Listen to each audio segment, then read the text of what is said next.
Hello and welcome back to the Anaheim Convention Center at Blizzcon here for the HGC Finals 2017. The story has been nothing but clean sweeps so far. Let me give you the rundown. Some incredible matches. MVP Black with a 2-0 victory over Team Freedom, followed by Team Expert in what can only be described as an upset 2-0 victory over Team Dignitas, ending their run in this tournament in the quarterfinals. We've got 2 more matchups to go, though. How are you guys feeling out there in the house? Fantastic. It is an honor to be with you. As I said before, my name is Kevin. We've got so much more for you today. Up next, EU's Fnatic versus North America's Tempo Storm. Let's hear it for these teams. Right now, let's head over to Kai Lars and our experts to get this match started. That's right. Thank you very much, Kevin. Time to have EU versus NA. That's what we all like to see here at the HGC Finals for the round of 8. To my left-hand side, I have Skimmy, I have Wolf, I have Grubby. Joining me along for the ride here. So far, 2 series down, 2 2-0s, but very contrasting ways we actually got there, right, Skimmy? Yeah, I mean, we've seen probably the biggest upset, obviously, was the series we just had on screen before. It feels very critical and very dismissive, but, I mean, up against an opponent like MVP Black, very tough to try and take them down. I said they needed to try and bring a different angle, a different approach. It didn't happen to be enough, but obviously they put in a fantastic performance. This one, Twitch chat, if you've been ready for those memes, now's the time to get ready about it to start posting. Yeah, for me, I was really excited to see Team Expert take down Dignitas. Right. And, you know, in a best of 3 like this, when you're in front of a crowd, you're playing when all the stakes are right there out on the table, to take a best of 3, they're ahead in that second game. But that's the nature of a competition like this. Anyone could come back, and we saw that happen. Well, let's check in with the bracket, see exactly what has happened so far, as well as what's to come here for the HGC 2017 Finals. And Grubby, as we were just talking about, those 2-0s, very, very different in nature. Yeah, one of them absolutely an expected situation, with MVP Black doing what is expected of them.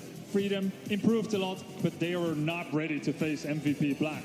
Then Team Dignitas and Expert, huge shocker. I mean, if you just tuned in, that score is absolutely correct. Now, no one is selling Expert short, but Dignitas at tournaments at LAN has kind of become a thing, and to go out here 0-2 definitely was a surprise, a very welcome one, because, you know, it's a meritocracy. Yep. Expert has the merits to make it on. They definitely do. And now our next fixture coming up is Fnatic, our current reigning world champions, going up against Tempo Storm, who on the international stage haven't had, you know, too much success at all. So this is going to be a mountain to climb for them, Grubby, for Tempo Storm to try and vanquish the reigning champions. Yeah, we don't always see Tempo advance to the second stage of these big international tournaments. And now they have. They did so with a 4-3 score. So it's about the narrowest that you can do it with, pretty much almost. And so Tempo Storm is here, and I think they can be glad that they made top 8. But humankind knows no end of greed. I mean, everyone always wants more, and now that they're here, even if this was like, oh yeah, we hope we're at least top 8, they want more now, but they're against Fnatic.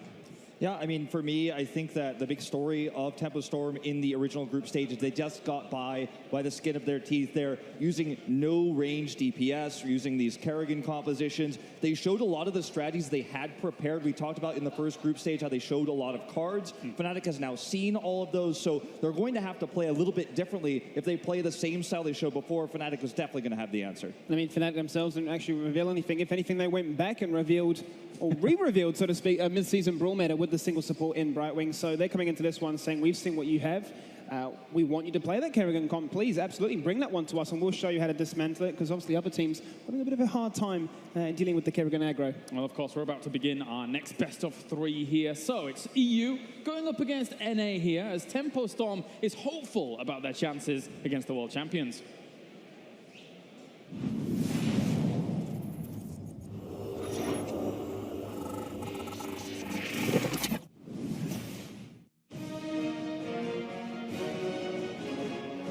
Last year, I got to play at Blizzcon with actually the same exact roster. We got taken out, unfortunately, by PBA, Please Buff Arthas, and that really crushed us. But hopefully this year we can make a longer run.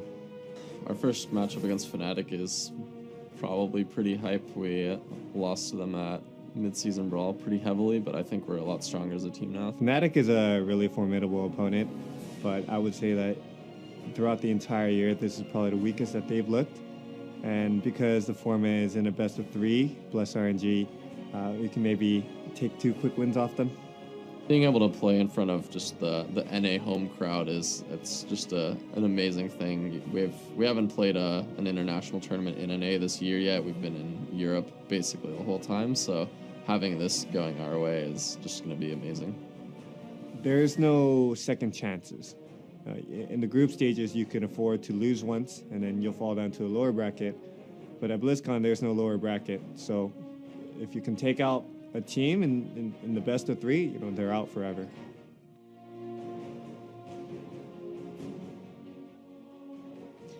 First of all, we have to be really careful going in at BO3 in the quarters versus Tempo, because I think they will prepare some really niche stuff. So I think going up against Tempo Storm, we should have a fairly easy time.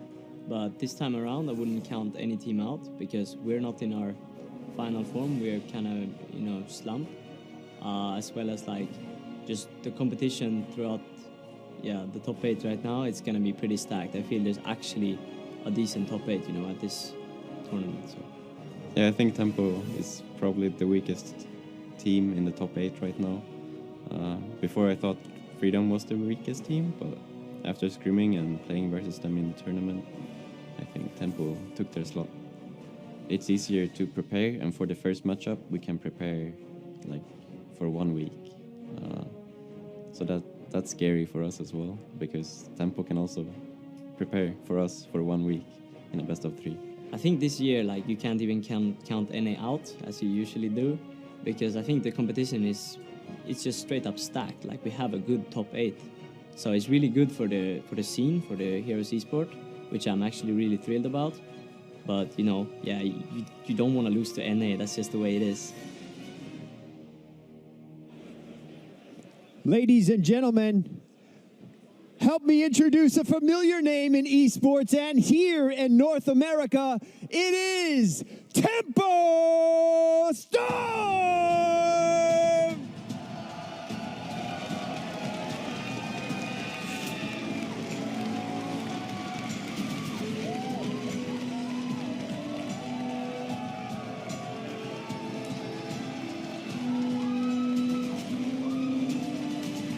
And their opponents in the blue corner, it's Sweden's Fnatic!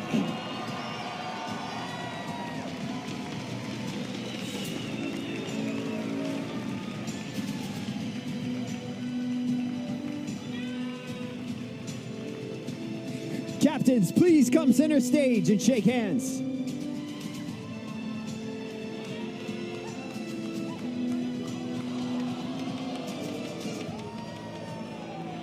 Gentlemen, good luck. May the best team win. Over to you, Kylaris. Quacknex bringing out the dabs here on a very intense moment for the stage, as the Tempo Storm boys have the fury of the crowd behind them, and that was no pun intended at all going into this one. It seems like for a Tempo Storm, they're going to try and rally off the back of this crowd here, and it's going to be very, very important for them to, I think, do something with a bit of flair, try and almost recreate not entirely what happened in the group stage, but kind of capture lightning in a bottle once again, going up against the world champions. Yeah, I mean, we saw Som is always the guy who's going to hold this team together. He's going to have these tough calls in the draft. He's going to play that Kerrigan, and the crowd's going to get behind him. But if he falls behind, if Fnatic takes the first game, for example, I mean, we've seen this crowd has been behind Fnatic before. Yeah, I mean, Tempo has a lot going for them. They have these special picks, Kerrigan and Kel'Thuzad, debuted both by Tempo Storm. They've got the crowd. They have essentially no pressure. I mean, you put pressure on yourself, but no one expects them to win here. And yet, they're going up against Fnatic. So there is a lot working for them, and that might make this a really cool match. We can continue the discussion in a moment, but of course we'll check in with the global cheer bar to see exactly what has gone on so far. And we've surpassed 27 million in the last few minutes. So congratulations, everyone, as we continue on forward down the line. So keep cheering for these teams. Cheer for Fnatic, cheer for Tempo Storm, and it will be a good time. Skimmy, your thoughts going into this match? I mean, slump or no slump for Fnatic, the record really for this year speaks for itself. Tempo Storm are being hungry to try and get into that sort of championship spot, have some silverware to really sort of show what this year could have come to. They've always come to these big international tournaments with a lot of fans, with a lot of love behind them, but it just doesn't seem to be enough to give them that steam, that edge over their opponent. Fnatic, they have that silverware. They are the reigning world champions. Another big favourite, much the same as MVP Black, to take out Blizzcon this year. Well, we're going to find out what battleground we're going to here as we have our first game almost ready, and we will be having Tempo Storm take us to Towers of Doom. All right, so Towers of Doom, we already saw a really exciting match on that one. So Tempo, you have to imagine, has brought a strategy prepared for this map, very rarely seen hit first. So excited to see how this one's going to pan out. And as we've seen already, it doesn't always matter how ahead you get early. If you can, in the late game, make those rotations, take those bell towers control. One of the cool things here is that Tempo Storm has picked 5 different maps so far, more than pretty much almost anyone else in the tournament. And all 5 of those maps, there was only 1 repeat, so 4 different ones. Yeah. Towers of Doom wasn't one of them. So them picking this one is showing something that they haven't shown yet, and they've already shown a lot. And to further that point even more, during Phase 2, they played it 9 times with a 33% win rate. So this is something new, this is something different. This is them coming to Fnatic and saying, look, we've got something prepared. All right, let's get into it then. Game number 1, the draft begins here. Europe goes up against North America. Fnatic goes up against Tempo Storm. Now Fnatic, they've played 5 maps so far in the HGC finals group stages. 5 first ban Tassadar. They're not looking to break that streak yet, apparently. No, and we knew the Abathur pick was going to be a very likely one, very heavily banned on this map. Was picked when Expert had Medivh banned against them instead. It was actually picked up by Dignitas in that last series. So, you know, a go-to pick here. We'll see if the Leoric comes up down the line here. Dahaka will be obviously the strong force in that top lane, trying to push, control the bell towers. And it feels like it's been a while since we've seen Tempo Storm go down such a normal pathway here into a macro-based draft. A lot of different teams also been saying that Brightwing is the better version of Dahaka, so to speak, in terms of provides more utility, doesn't give too much away, gives you that anti-dive, so to speak, which is, for the most part, how this meta has really evolved, especially with the likes of Muradin jumping in, got people to back him up and speak of, and Muradin and Karazim are going to be the first to really back up and bolster what this Abathur can bring. Now, in terms of Tempo Storm's play in the group stage, we mentioned those Kerrigan and Kel'Thuzad outliers in the final picks, but they've also leaned very heavily on Malthael play. They've liked Uther, and they started a bunch of their drafts with Malthael. I feel like Tempo Storm is continuing to rediscover themselves, to find out their identity, and to throw curveballs on the way of Fnatic. That's a really good point, especially considering, again, this is arguably their hardest opponent, or one of them, of course, in the entire tournament. So you've got to mix it. You've got to do something. Yeah, I completely agree. And now they've gone down this Dahaka path of trying to throw that curveball, but they do have this really strong Abathur comp against them already. We know Abathur can work so well with the Muradin, can work so well with the Karazim. Here's the Leoric ban. We've seen Leoric paired with Abathur so much throughout this tournament, especially in opening week. So just understanding Fnatic's in-game plan there in the top lane, removing him away, removing that bell tower control. Sure, Abathur can push strong, but not as strong as a Leoric. Second ban for Fnatic has often been different. Dahaka and Arthas, Sonya, Chromie, Abathur, pretty much whatever the situation comes down to. So no real trend there. It's really that Tassadar first ban that is consistent. I think, are they slowly pushing them down the... If they ban ECC, they've taken Muradin. It's something like a Garrosh, a potential choice for Tempo Storm, but at the same time, they've already picked heroes that are pretty good against like Garrosh combinations. Exactly. Muradin and Karazim can jump away from a Garrosh toss. Of course, partially this is counterplayed by Taunt of Garrosh, so that's still an option. But this ETC ban, and we don't know that they're going to do it yet. They still have a few seconds, but that is a warrior choke here. And I feel like we saw this in the last series a little bit by Expert, but they didn't end up going through with it in this pick rotation. They took the Varian. We talked much about it. Now let's see what Tempo Storm does here.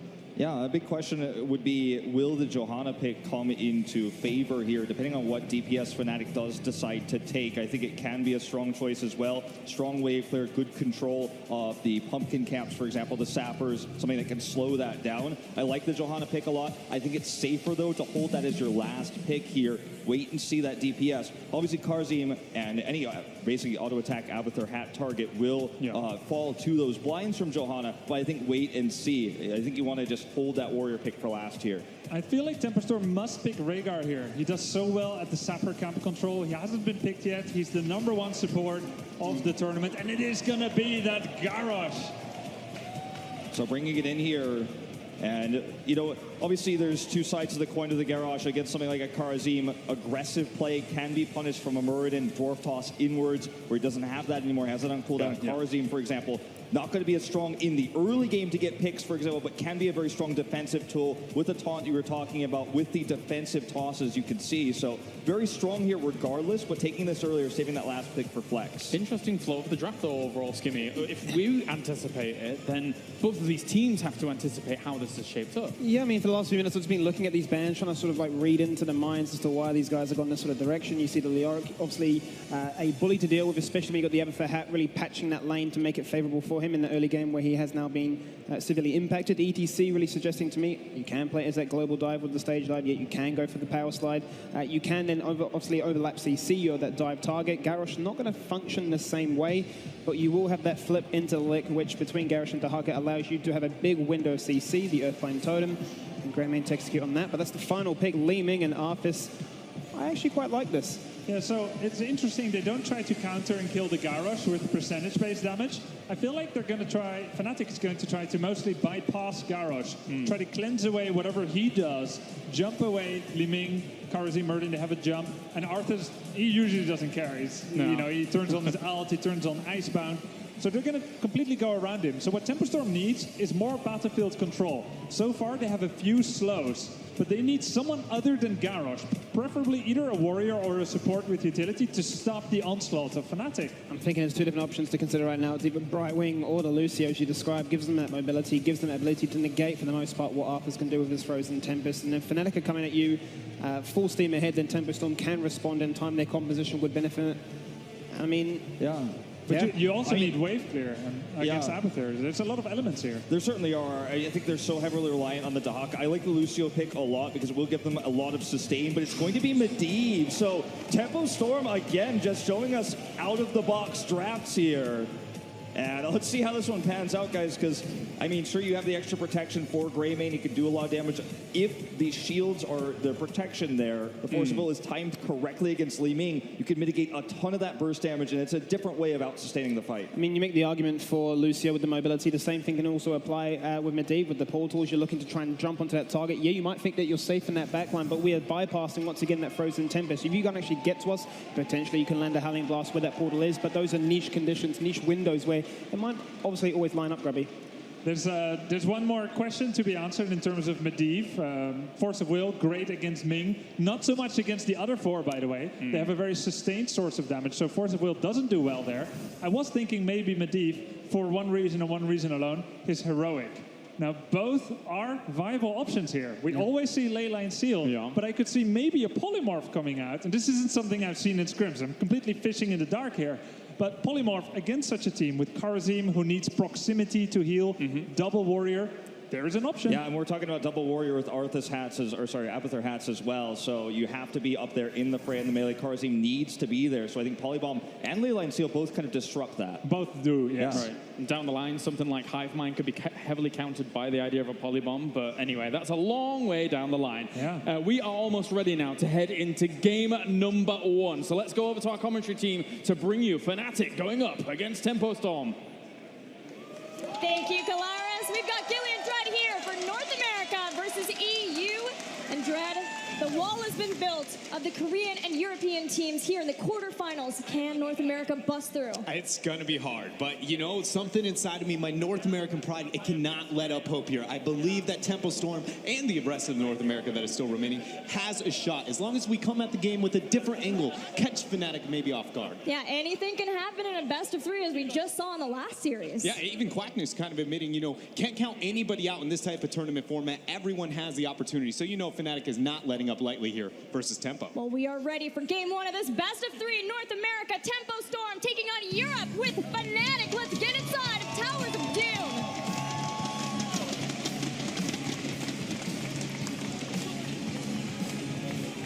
Starting off in the blue is your defending world champions. We have Wubby on the Arthas, Schwimpy playing Abathur, Breeze playing the Murden, Karazim played by Smexy, and Quacknix on that Li Ming. Let's hear it for Fnatic.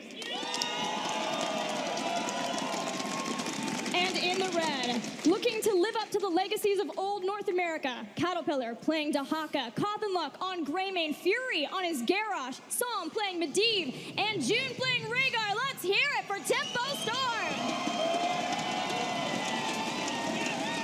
The crowd rearing here for North America. That is something that you know Tempo Storm is going to be relying on here in this game. But one other element with their composition, with the variable of Medivh in this draft, I think Psalm is going to have to play out of his mind if Tempo Storm is going to take this map. Well, you know what, Dreadnought? Tempo Storm started off slowly in the group stage, as they often do at events, but they were able to overcome CE, and a lot of that came down to Psalm and his playmaking. Once they put him on heroes like Kerrigan, like his Kel'Thuzad, where he could dictate the fights. He could say, here, take this person down right now. That's when things worked for Tempo Storm, and he could do that with the Leyline Seal. Yeah, the Leyline Seal is a big playmaker, but we also have to remember the fact that Fnatic is playing in a region with Team Expert. ADRD, they know how to deal with the Medivh. They know how to play around this very unique strategy. So it's just, can Tempo Storm use the innovation, the adjustments of picking themselves up this Medivh playstyle and overcome the Titan known as Fnatic?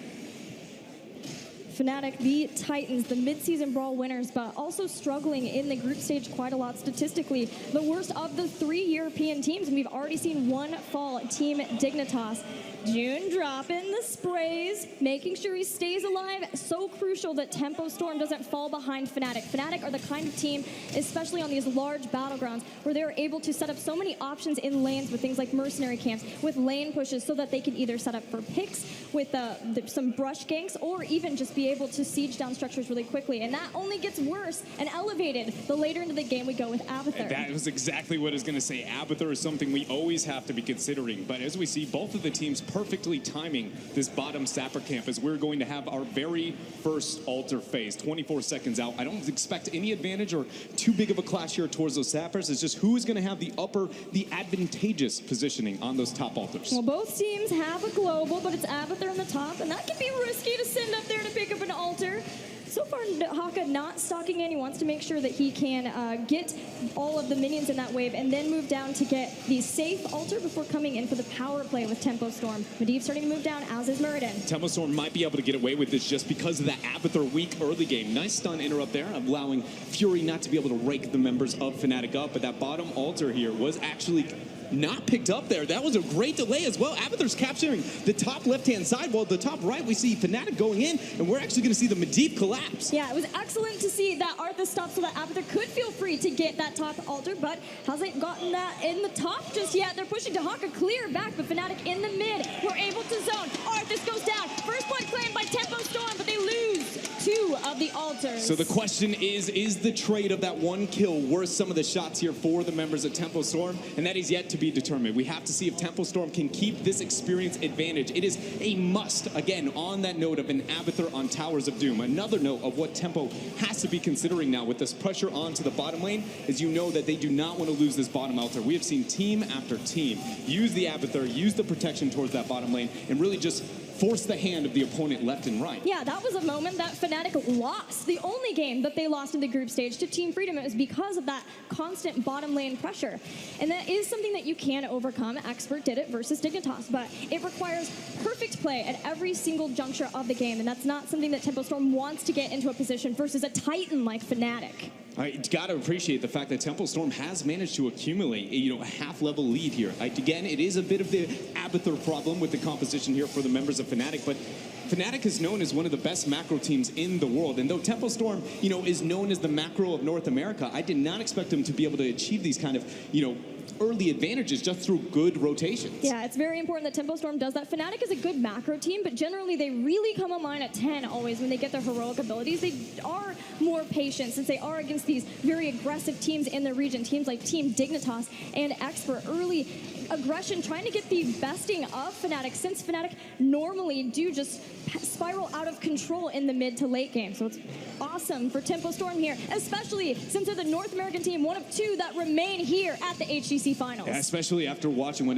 we saw between Team Freedom and MVP Black, you know that these teams here want to claim one for their own. You even heard Cattle talking about the fact that this is one of the few North American lands that they're going to get, and they want to provide. But if they're going to do so, it's going to have to start here with that bottom altar. Yeah, and on the subject of North America, all year long we've heard about NA teams wanting to be able to establish their own meta, things that NA is known for. And we've seen sometimes where that has worked for NA in this event. Things like Roll20 on Warhead Junction versus Tempest, or even Team Freedom versus Fnatic on this very map. Tempo Storm now has the flip from Fury, pulled back in on Breeze. He takes the damage, but he's still living. It's going to be the Dwarf Toss down. The members of Tempo Storm looking to get aggressive. Cattle even coming in with a brush stock. Yet to see the drag. Breeze goes down. Tempo Storm find a way to connect there with the kills. June's going to start the channel, and it looks like Tempo Storm find themselves a few shots. Yeah, Fnatic don't want to give anything else to Tempo Storm. Tempo are already getting ahead in experience. They did at least bring down Dahaka for the full 5-man engage to take out Breeze. So that's a breath of fresh air for Fnatic that they have Abathur still soaking up in the top lane the whole time. But this is a best of 3. Anything can happen, and Tempo Storm are off to a great start on making that anything maybe be a win for North America. Oftentimes we see ourselves, especially with Murden, he's able to get that Dwarf Toss out, or if he goes in with that initiation, it's very unlikely that he is going to be the problem. But consider the elements of the composition that we see out of Tempo between, the flip of Garrosh, the pull back of Garrosh, and more importantly, that portal. There is no way a Murden should be able to make it out of those situations. So we know, looking forward here, Breeze has got to second guess his positioning a little bit more than maybe you normally would if you're a Murden, excuse me. Yeah, it's something that Justing from Roll20 did a great job with his Garrosh during the group stage, and that's the control of the enemy warrior.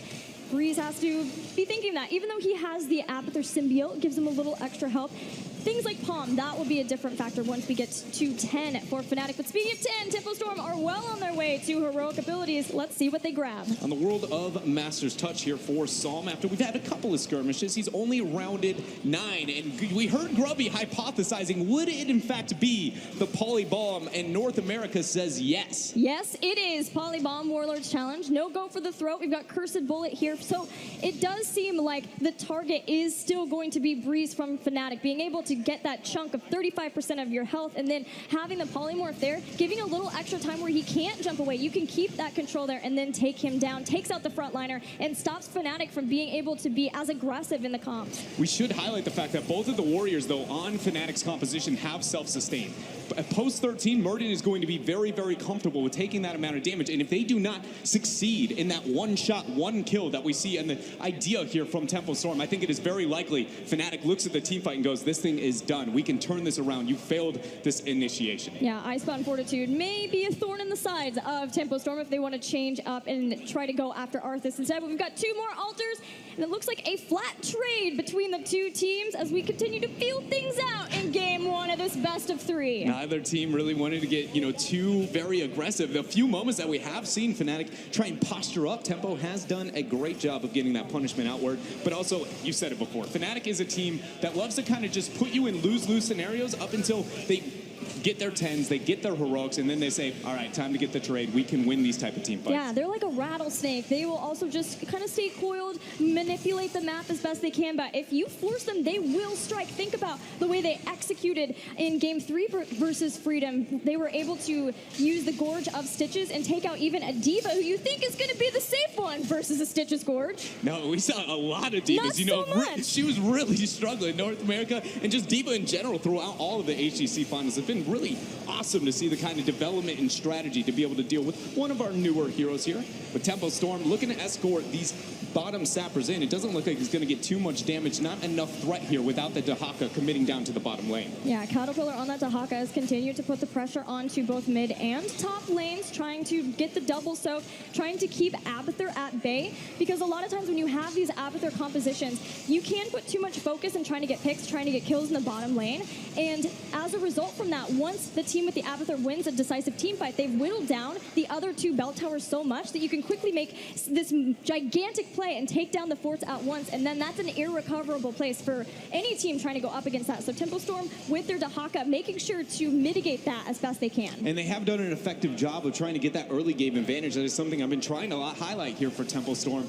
But now it's kind of hitting the breaking point of, was it enough for them? With the Abathur being able to get the side soak, yes, Dahaka will be there to be able to try and match, trade into the experienced Avino, but eventually he has to brush talk in. He has to look to join that fight. And we can assume that Fnatic will find a way to eke themselves ahead over Tempo Storm and experience. I mean, it legitimately is the reason they have kind of climbed to the top of international performers here, is because they're so good at manipulating the map, soaking every ounce of experience at their disposal. Well, this is the best chance for Fnatic to start to push those lanes effectively. There's only one altar here, and they should be able to poke for a long time. They have things like Li Ming with those skill shots. Breeze can go in, do a lot of damage, and then hopefully get out, although you don't know for sure with a Garrosh. Tempo Storm are looking to blow the map open right here, right now with a fight, and until they get that, until they find a person, they are not bringing Dahaka down, not for anything. Not for anything. They're going to try and keep this advantage. Howling Blast is going to push June off here on that bottom altar. Tempo Storm and French just kind of sharking around here, but a lot of teams just posturing up. I'm surprised at the lack of aggression out of Tempo Storm into the early game, and now the Fnatics come online with their heroics. They're still, taking a minute here, a hot minute. They're being safe. It's a best of 3, and they just saw Dignitas lose to Team Expert in that best of 3, a team that they were their Achilles heel. But Tempo Storm has found the place to go in for the fight. They take down Arthas. Great porta play coming out from Tempo Storm, and they're not done yet. Smex throwing out the Fists of Fury there with his 13 talent tier adjustment. 22 seconds before they're out of an Arthas, but the clone here, Schwimpy, is enough to get a deterrent. Lands a Howling Blast. That was a big Howling Blast too, but Tempo Storm rallied, took out the clone, and now things are better. They've dealt with both one Arthas and the second Arthas, and now as long as they can block the skill shot from Li Ming, Tempo Storm will walk away with another altar. Tempo Storm able to find themselves the first lead when it comes to the core HP here, and they found themselves experience on top of it. Tempo Storm is looking like they might be able to achieve that, what we always are afraid of with Abathur compositions, this late game experience just snowball that they are able to achieve for themselves. But look at this setup. The members of Tempo Storm, the minute the portal goes down, all right through it, and nothing left there for Wubby to make it out. And that's what we were talking about with Som. He spotted somebody, and he put the portal down, and everyone followed suit. Something that we would say would be a play from Roll20, but Tempo Storm are showing that they can make the Medivh plays too. Speaking of Medivh, Breeze, he's going to get this Breeze is invade. going in. Trying to get the aggression, wave of force, nice stun. Garrosh with a lot of armor. He's going to eat that force of will. The portal down for Tempo Storm. But nice cheeky play there from Fnatic. Finally, kind of bringing out the claws. Yeah, and that's the place where Fnatic wanted to fight. So Tempo Storm will say, okay, fine, you just take these sappers. We will be okay. Tempo actually got them, so it was just Fnatic clearing it up. The bigger thing was that Fnatic didn't get any kills there and didn't stop the momentum swing that Tempo Storm is behind trying to get to level 16. And because the map objective is very unlikely that it's going to spawn in a window where Fnatic can rely on that 16 talent here, I feel like that was a moment of a bit of desperation here from the members of Fnatic. A lot of harassment there going out from Schwimpy's clone. But just the fact that they wanted to get that fight pre-16, that was the goal, the intent here. And now they're going to, I thought immediately we'd see a follow-up on the Howling Blast. Now Fnatic is on full retreat, knowing Tempo Storm is rounding a major power spike. Yeah, 16 is here. Dahaka starting to walk on down, making sure that he hides out of vision. There's a portal. Breeze seems again to be the target of Tempo Storm. but Fnatic will leave just making sure that they can get to 16. The problem, Dreadnought, is it's the 5th altar phase, which means there are 3 altars about to spawn. But, oh, if they found themselves a Dahaka, very nice job there. The 16 talents here paying off. Without that Burrowing Claws, there was going to be no chance we saw Cattle make it out. But Tempo Storm does have themselves a small window where they're going to have that 16 talents here over Fnatic. You can always assume Abathur will be able to aid and catch them up here. But if Tempo gets 2 of these altars, this might be a little bit too much for Fnatic to recover from. It's starting to get scary for our European team. Down in the bottom, Dahaka channels. In the top, Rhaegar channels a straight switch of the top altars. But because the bottom, because of the 16, Tempo Storm climbs even further ahead on Towers of Doom. We see the 13 talents here for Kharazim going into the damage focus, and totally understandable considering, you know, it's a double warrior, only a Li Ming backline. Wait a minute, Fnatic, they're going to go in. Breeze just blind Dwarf Toss over the wall. There's a flip from Fury. He's going to go ahead and use the taunt on the 3 members here. The Polybomb pulling them in, and they get the kill. Breeze is gone. Wubby staying inside. He's got Army of the Dead right now. Except for healing went up. Encounter goes in, drags him back, and upon this force, nobody blocking it. But they want this kill. They're still continuing on. In the back, though, the clone has to be dealt with. Tempo Storm making sure to deal with the clone. They don't buy off more than they can chew, and they're rewarded with a Breeze kill. Tempo Storm is showing restraint, showing just calculated decision-making here over Fnatic, and I don't know, my mind is blown at this point. This is the 3rd seed in North America versus the defending world champions. I want to take another look at that fight. We saw, again, Fnatic wanting to go in and Breeze the control there, throwing him up, dropping him down. Immediate polymorph after the fact, but it's this, that 3-man Warlords challenge, the control over Breeze. They almost got Wubby too, but thankfully he had Army of the Dead. But even still, Fnatic are falling farther and farther behind here, especially now that Tempo Storm gets a bell tower. And you gotta appreciate Fury's hesitation there to keep his taunt as long as possible. Finds Wubby, flips him over, the damage. A lot of heals coming up from Wubby, the polymorph. He's gonna pull away, but no palm available once again from that brilliant adjustment here from Tempo. And Smexy's not out of it either. Self Palms has the symbiote too, but Som says, what's up, Smexy? They catch up with the portal. They'll kill Kharazim for a 7th kill. Tempo Storm, 2-man advantage here over this next altar phase. June's gonna lock in 5 more shots on bottom. Garrosh starting his channel up.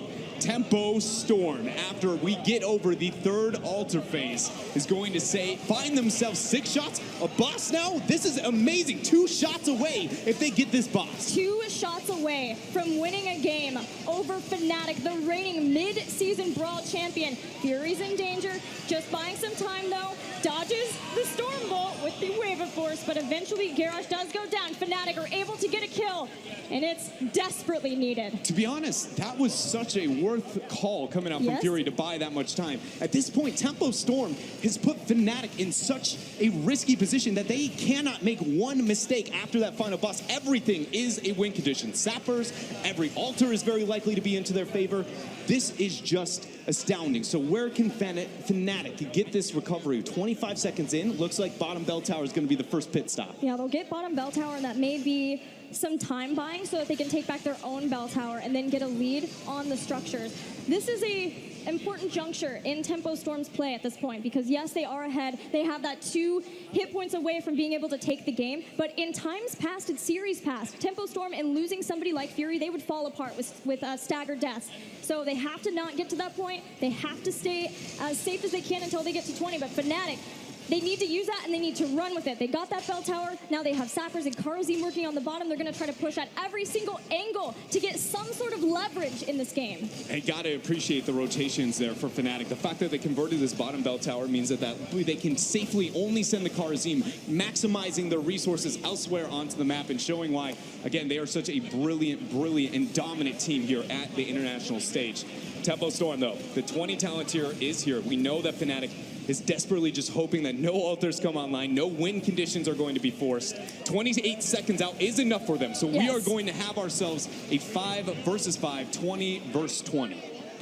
So what do those 20s look like for Tempo Storm? Well, we do have the Titanic Might, so a double throw for Garrosh. Also Contagion, the grouping from Fnatic cannot be there, or you're going to have the group isolation, which is absolutely devastating for a fight. We'll see what Fnatic's about to pick up. 6 seconds until this Ultra spawns. We'll definitely let Tempo Storm get the better setup at what could be the final Ultra phase of this game. And we have to highlight the fact that Glyph of Greater Polymorph Breeze, 3-man Dwarf Toss goes in. This taunt coming up from Fury onto 3 of the members. There's the Polybomb! That Polybomb is huge. They hit every single member of Fnatic. Tempo Storm are wiping the floor of Fnatic. Fnatic losing the Li Ming. They still have the clone. Ancestral does end up landing. Garrosh is under a lot of pressure. He takes the portal right on out. Great shield coming out from Medivh. Tempo Storm, they hold their own, but Fnatic is winning this fight. They are. The front wall stayed strong. Caterpillar came in. Cleansing touch as Smexy jumps in. We see Tempo Storm. Tempo Storm wants to go back in for this. They have this done. The palm is proc. Breeze is fine in the middle of all of the members of Tempo Storm who are healthy-ish. They're channeling. They're channeling. Wubby has to stop it. If they get this channel, the game is over. Breeze ends up going down. It's gone. Sam hits another Polybomb. It's thrown in to grab Wubby. This is going to be Tempo Storm's game. Tempo Storm will win a game. Game 1 over Fnatic. Tempo Storm bringing it here in game number 1. Swinging. I have no idea. You hear the crowd. USA. I hear the crowd. They are so behind Tempo Storm. Tempo Storm is now 1 game win away of achieving an upset nobody ever believed in. Nobody would believe in. They're not done yet, but that is such a victory for our NA team. Such a victory here for Tempo Storm. And as you said, though, it is not done yet. One creative strategy, catching off the members here of Fnatic off guard. And also, Grubby brought it up, that Fnatic was kind of riding the wave with their strategies. Maybe a small adjustment here and there, but we feel like we are yet to see what do they have in store for us here at the Blizzcon stage. Well, let's see what the analysts think of game 1. Tempo Storm getting the win. Are we in Upside Down land? Wait a minute. Did the planets align and we just saw Garrosh taunt into Polybomb absolutely ravage Fnatic? The question is, can we really think here when your mind is blown? It's tough to think, but I do think that going back to your prediction, Grubby, in draft about how this comp would function, how melee it is, how dive heavy it is, when you've got this Arthas, Muradin, Kharazim. We saw so many times not only was Wubby Polybomb, but sometimes he had to avoid the Polybomb, so couldn't get the value out of that Arthas there, and such a great pick here. I mean, we cannot understate this. This is the single most amazing victory of a North American team against a European team. Just a match, you know, a single game in 2 years? Basically forever. When Cloud9 won Blizzcon, they did so, of course, by beating Dignitas in the final. So that one really comes to mind, and that was 2 years ago. And one of the guys that at the end was popping off because he was hyped was Sam, who on the Medivh was playing a phenomenal game. And he's somebody that we definitely have to highlight throughout this tournament. It's been so much we've seen from this player. The smile on his face. He knew this result was going to happen. The rage, you can feel it, but it's so focused, you know? And I feel like when we see this guy standing up and yelling and calling to his teammates, it's that hype that it brings. You can hear the crowd behind us very much hyped with him, and I feel like we have to. We look at these drafts and go, well, Sam, it seemed like you want to play this hero, and they made it work. We're able to force this Kerrigan pick, but I think we got to start trusting this guy because it's working out. Let's take a look at one of the coolest moments. We saw actually a lot of reservation on the side of Tempo Storm, where they didn't use everything they had immediately, but everything comes to a head here. Level 16 talents each. Now we're gonna look when Breeze is about to be jumping in like that. As we pause it for a sec, first of all, Goblin Sappers are going to be helping Tempo Storm here, so that helps a bit. Mistiming by Breeze. Now as we roll it forward, we're gonna see that Polybomb come out from Sam. And look at that combination. It's going to be Polybomb together with Taunt. That means it's a guaranteed spread. Kharazim is also too close. We see the isolation coming out on Smexy. And then, of course, finally, the Arthas copy is going to be gunning for Medivh, and he will drive him into a corner. And that would make it kind of okay for Fnatic. But Psalm also gets away with that force of will, with the portals. And, I mean, I'm sure everyone will remember these polybombs for a long time to come, because they were impactful like crazy. It felt like, you know, we were going into the draft, we thought that they were trying to bait out the Garrosh after controlling Muradin, controlling ETC.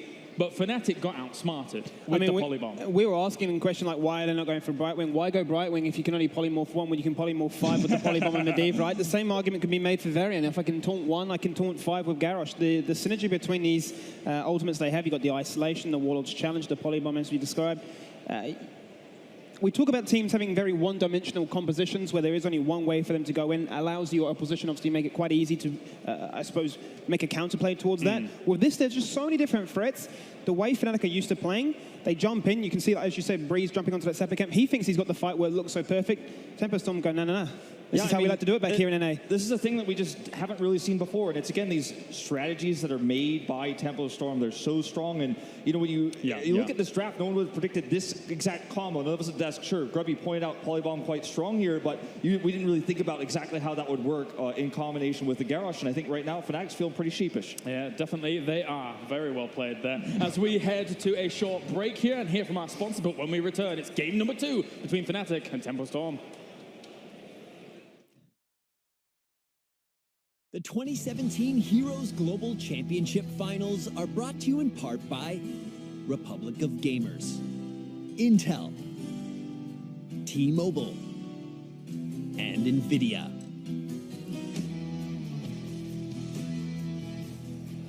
Welcome back, ladies and gentlemen. Game number 2 on the way here in just a few moments' time. And currently, Tempo Storm leads 1-0 against the current reigning world champions. I'm sure a lot of people in the audience are looking for Tempo Storm to maybe take the 2-0.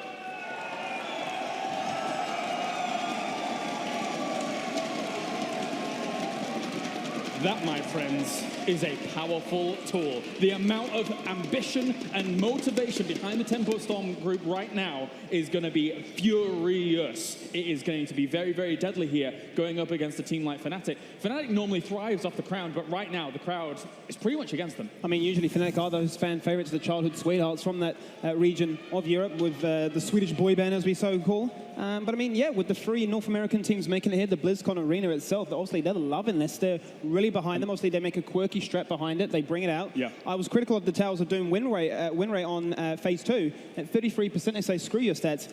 Watch this. There's the potential for bracket magic here for Tempo Storm, Grubby.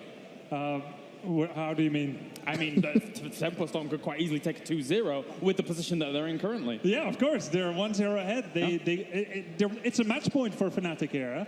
And, you know, to find ourselves in this situation, we didn't expect to be here, but connecting the dots, let's take a look at the challenge for Fnatic. They're coming off of the win at the Western Clash number 2.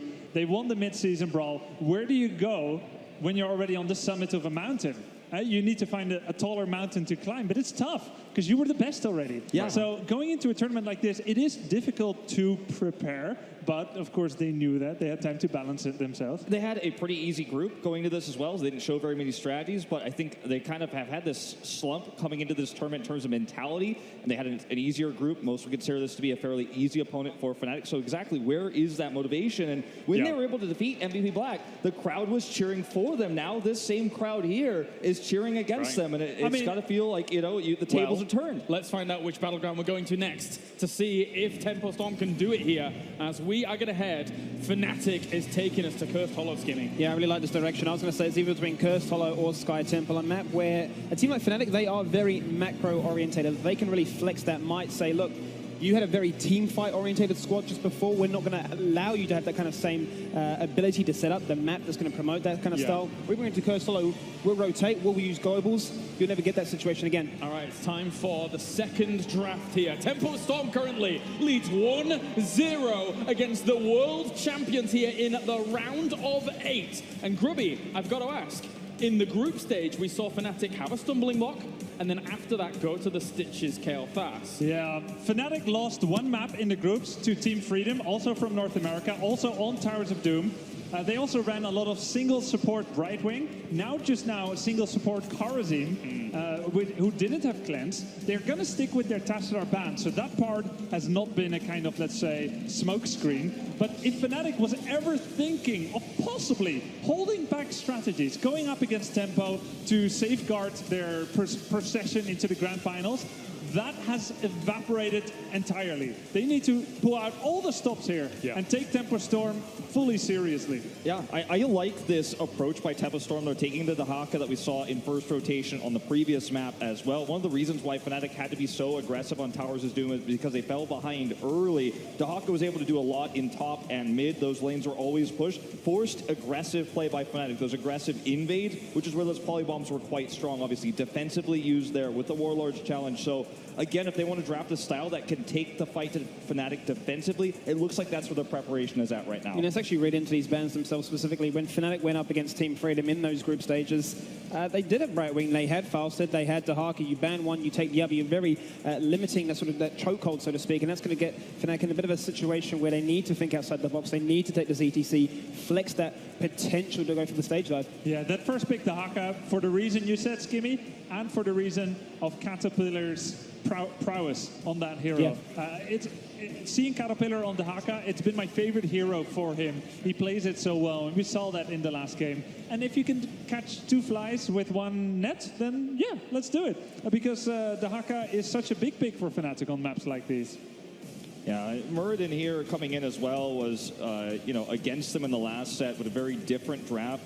I think this draft for Tempo Storm is based on camp clears quickly with the Greymane, the denial pick you talk about, the control of the top lane and globals. Wonderful to see Fnatic make a change here to try to go into like a Falstad pick, go into that old style of control of lanes like we saw from them in the past, because if they try to just draft a team fighting comp again here, they don't have that same tool of Muradin they had last time, and I think they're going to get run around here by the Dahaka, the Brightwing removed. Where do they go to here for globals is a question. Or are they going to try to dominate the solo lane? That's something they can try to do, but Tempo Storm, I think, is very much ready for that possibility. It's interesting, though, because if they are going to start banning out globals against themselves as they hover the Zabitha, it begs the question, after what just happened on Towers of Doom, you're going to a map which promotes that style of play, then you're choking that one out. You're thinking, why do we go sort of down this direction, so to speak? Yeah. And let's say Fnatic picks up Falstad. Let's say they want that direction. Then Tempo Storm still has two picks to flex, a counter to Falstad. One of them has to be a support, and it won't be Brightwing, so it will not be someone that matches Falstad. But they still have the ability to pick an assassin that punishes Falstad. For example, Illidan, Genji, anytime Falstad is split pushing, they come in there and they can kill him. But they're actually, wow, they're going to remove it. So Fnatic is the most global team on maps like this, and Tempo completely countering that. This is what I was going back to, man. I think Tempo Storm has figured this team out in a lot of ways. This is such a smart way to draft against Fnatic. You have camp control with Greymane. You've got Dahaka for control lanes. You've got Muradin for that top tier warrior. And what supports they pick, I feel like, are so much less important now that these globals are removed. Yeah. It's exactly like that. I mean, Team Freedom against MVP Black, we're still banning supports. They banned supports for 50% of their bans, Team Freedom. But Tempo Storm has been very up and down. If you look at their bans in the group stage and now, it's whatever they feel fits the moment. They don't follow a pattern like, oh, let's always ban Tassadar first. So they're very unpredictable. I actually really like the Falstad ban for the same reason that we know Sam plays the Zeratul. Zeratul being a fantastic pick against, really going to sort of bait out that global, bait out that Gus. But I think, given the way this draft is positioned, if they were the ones doing the second pick, they would have been able to keep that Zeratul as that final pocket pick, much the same as you try and hide a Cho'Gall, for instance. So I like the drafting. But this is the Anubrak that has eluded us for such a long time, but was such a powerhouse if you date it back a couple of patches. So this is cool, because we're looking at probably a single support comp for Tempo, and this is where Anubrak does better. Interestingly as well, though, is that Anubrak comes out against Greymane, who is sort of a counter against him. So somehow Fnatic is going to try to use all those stunts with Genji to get some serious kills. I mean, arguably a counter against Genji as well. With dodge changes at level 7, Greymane can jump on and he can just choose between either Genji or the Anubrak and say thank you very much. Yeah, as long as they take the defensive engage, again, I think it's going to be, that's how they're going to win these fights. Just fight back, avoid these tanks directly. We'll see probably the Quicksilver Bullets taken at level 7. You have that poke type of Greymane that just eventually will wear these tanks down. They have Muradin here to slow down that dive, and I don't think this is going to be another Medivh pick, but it certainly could be, you know? I mean, it actually works out. I'm actually looking at Lucio Medivh here. Lucio to block Dragon Blade spread damage, and then Medivh to block someone else. It would be possible. It's not going to be that, though. Li Ming comes out, one more support, and it's going to be Uther. I was thinking at this stage you want some point control, because right now you got ETC, Anubrak, Genji. You got a lot of ideas on the side of Fnatic of looking, if you go for it, boss, we have a way of sitting on that, not necessarily needing the stage side of the mosh pit, obviously a big talking point there. Li Ming is a good response for that with the wave of force. And Uther, you know, you can turn fight around with that Divine Shield. Just as something slightly off tangent here, as we went into the first game, it was about 70% to 30% in the percentages for Fnatic. Yeah. Now, not so confident in Fnatic. People are starting to believe. They're daring to hope again for not just Tempo Storm, but for North America in general. So that's very cool to see. And now the final pick, we can have that type of damage dealer again that punishes Uther. Uther, single target burst protect. Lunara Gul'dan would be very powerful picks for Fnatic. I think Gul'dan is great here. You can poke the tribute channels as well. If you get safe enough positioning with the double tank, slow that down, because you're going to have a problem against that Li Ming with that. Probably going to be Quacknix, though, unless he flexes something like the Genji. So Lunara would be more likely, I think. Karazim. So single DPS Genji here. Yeah, that's unexpected, actually. Huh. What do you think, Grubby? I mean, I've seen Fnatic play Lunara Genji so many times, so well. It's a comfort level. They're down 0-1. I truly expected it. I didn't even see this coming. And I'm still trying to figure out how exactly that works. Now, Schwimpy, he's like 16-1 on Genji recently in the last half year or so. So truly very threatening kind of Genji. Yeah, I mean, I think there are ways to deal with this Genji, but they have double support. You know, Li Ming not incredibly powerful against Genji if deflects are timed correctly, just like we saw with the protection coming in from Medivh earlier. That burst deterrent is there. But normally we see comps with the Genji like this that are more sustainable with something like a Morales, for example, or a Lucio. This healing, I'm a little bit worried. Well, the thing is that they may flex as well, because it might be actually Shrimpy on the Karazim, as he's been quite prevalent in the past, or quite a while ago. But we saw something like the DPS Karazim from him way back when it wasn't really considered normal. It's true. I do think Shrimpy is slightly better, my personal opinion, on the Genji than Quacknix, but they can still make it work that way.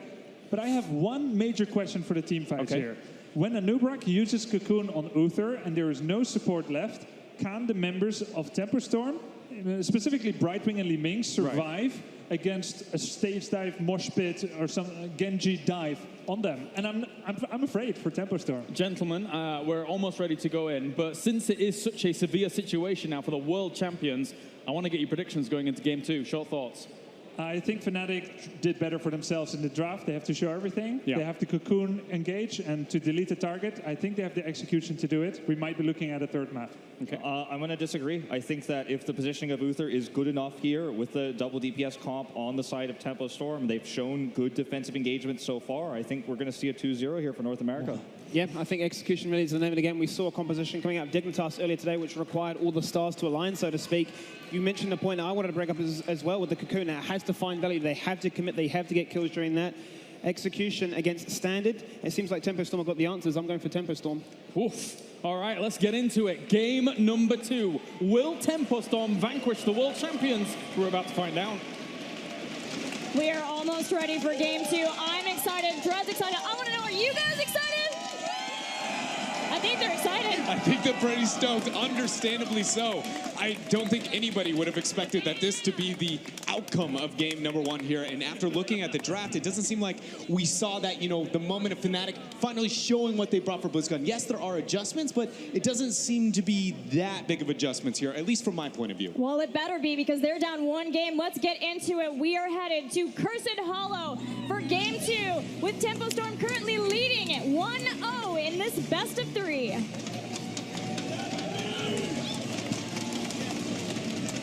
Down 1 game here is going to be the world champions. You have Anubrak, played by Breeze. Quacknix is going to be on that Genji. You know, Schwimpy breaking out the old school DPS Karazim.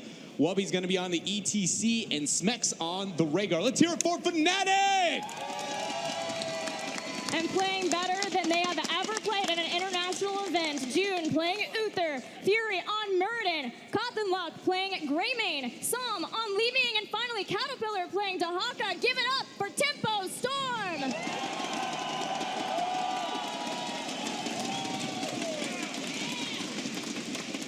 All right, Dread, I want to know what you think of the draft, because the double support Fnatic have finally been forced to make some adjustments to show all their cards. You know, the Anubarak pick is the one thing to me that seems to be one of the weirdest ones. He has fallen out of flavor here. He's shown up here and there throughout the HGC finals, but in general, I'm just looking for the argument here for the Anubarak pick. Where's the Cocoon value going to go into? Yes, we talked about, you know, how it can affect the single support composition, but we've seen Anubarak come and go even when single support was the only go-to strategy. So what is the thought process? Is it boss control? Is it, you know, a cheeky play elsewhere? Fnatic here is going to be looking to flaunt that. And you know, part of that is that Li Ming became such a good counter to Cocoon, and Tempo Storm still falling back to that mid-season brawl meta, making sure to have Li Ming, who can bust out Uther, who is likely to be the Cocoon target very quickly with the Disintegrate. And maybe it is that if you get Disintegrate, then you don't have Wave of Force for Moshpit, but it does seem like ETC being picked up in this double warrior lends more towards stage dive to make sure that Fnatic can keep up with the global pressure that Tempo Storm were just completely dictating throughout the draft. That's a really good point that you bring up. Like, forcing the Disintegrate might be the argument of, well, then that lack of Wave of Force here for the ETC. Maybe force rather an adaptation into an isolation than force somebody, because you never want to have only one interrupt. Exactly. If you only have one, then it's like, well, we're going to stun the Murden. He's got two ways to stop that. You know he's got to be stuck in that little dance party what he's going to be putting on later. But we have the opportunity to go into a stage dive as well. You know, I do think that there is a bit of an argument for both, but I think ultimately I would like to see them go with that mosh pit. We'll see if Wubby feels comfortable playing the mosh pit. He is the one playing ETC here. June and Psalm under a bit of harassment as Breeze comes in for the body block, but a heads up stun from June makes sure that he can keep himself and Psalm safe here, and they've done quite a lot of damage to the structures for Fnatic. Both teams looking like they're going to play the Cursed Hollow minigame here, backing out, picking up their Giants, and it's just really who is going to luck out, come out on top with this tribute spawn. The biggest advantage here will go over to Tempo Storm no matter where it spawns, just by the fact that they have the only global in this game, but it's not that much unless obviously we see the tribute spawn to the bottom half of the map. Then Fnatic might be sweating a smidge here over the first tribute. Yeah, because they have taken so much structural damage there at the bottom already, and giving up an early fort like that, being able to take a fort without even a curse this early in the game makes things like invading for a boss all the scarier for Fnatic if Tempo Storm wants to go in for the early boss. We know that Tempo Storm has played here and there in different maps going for early boss camps. We'll have to see if that's a thing here. They don't have something like a Hungering Arrow Vala, but they do have a Greymane that is expecting that Eyes of the Dark. Yeah, going for that Eyes in the Dark. I'm expecting a very aggressive positioning then left and right there. Coming out from, who do we have there? Cotton Luck on that Greymane.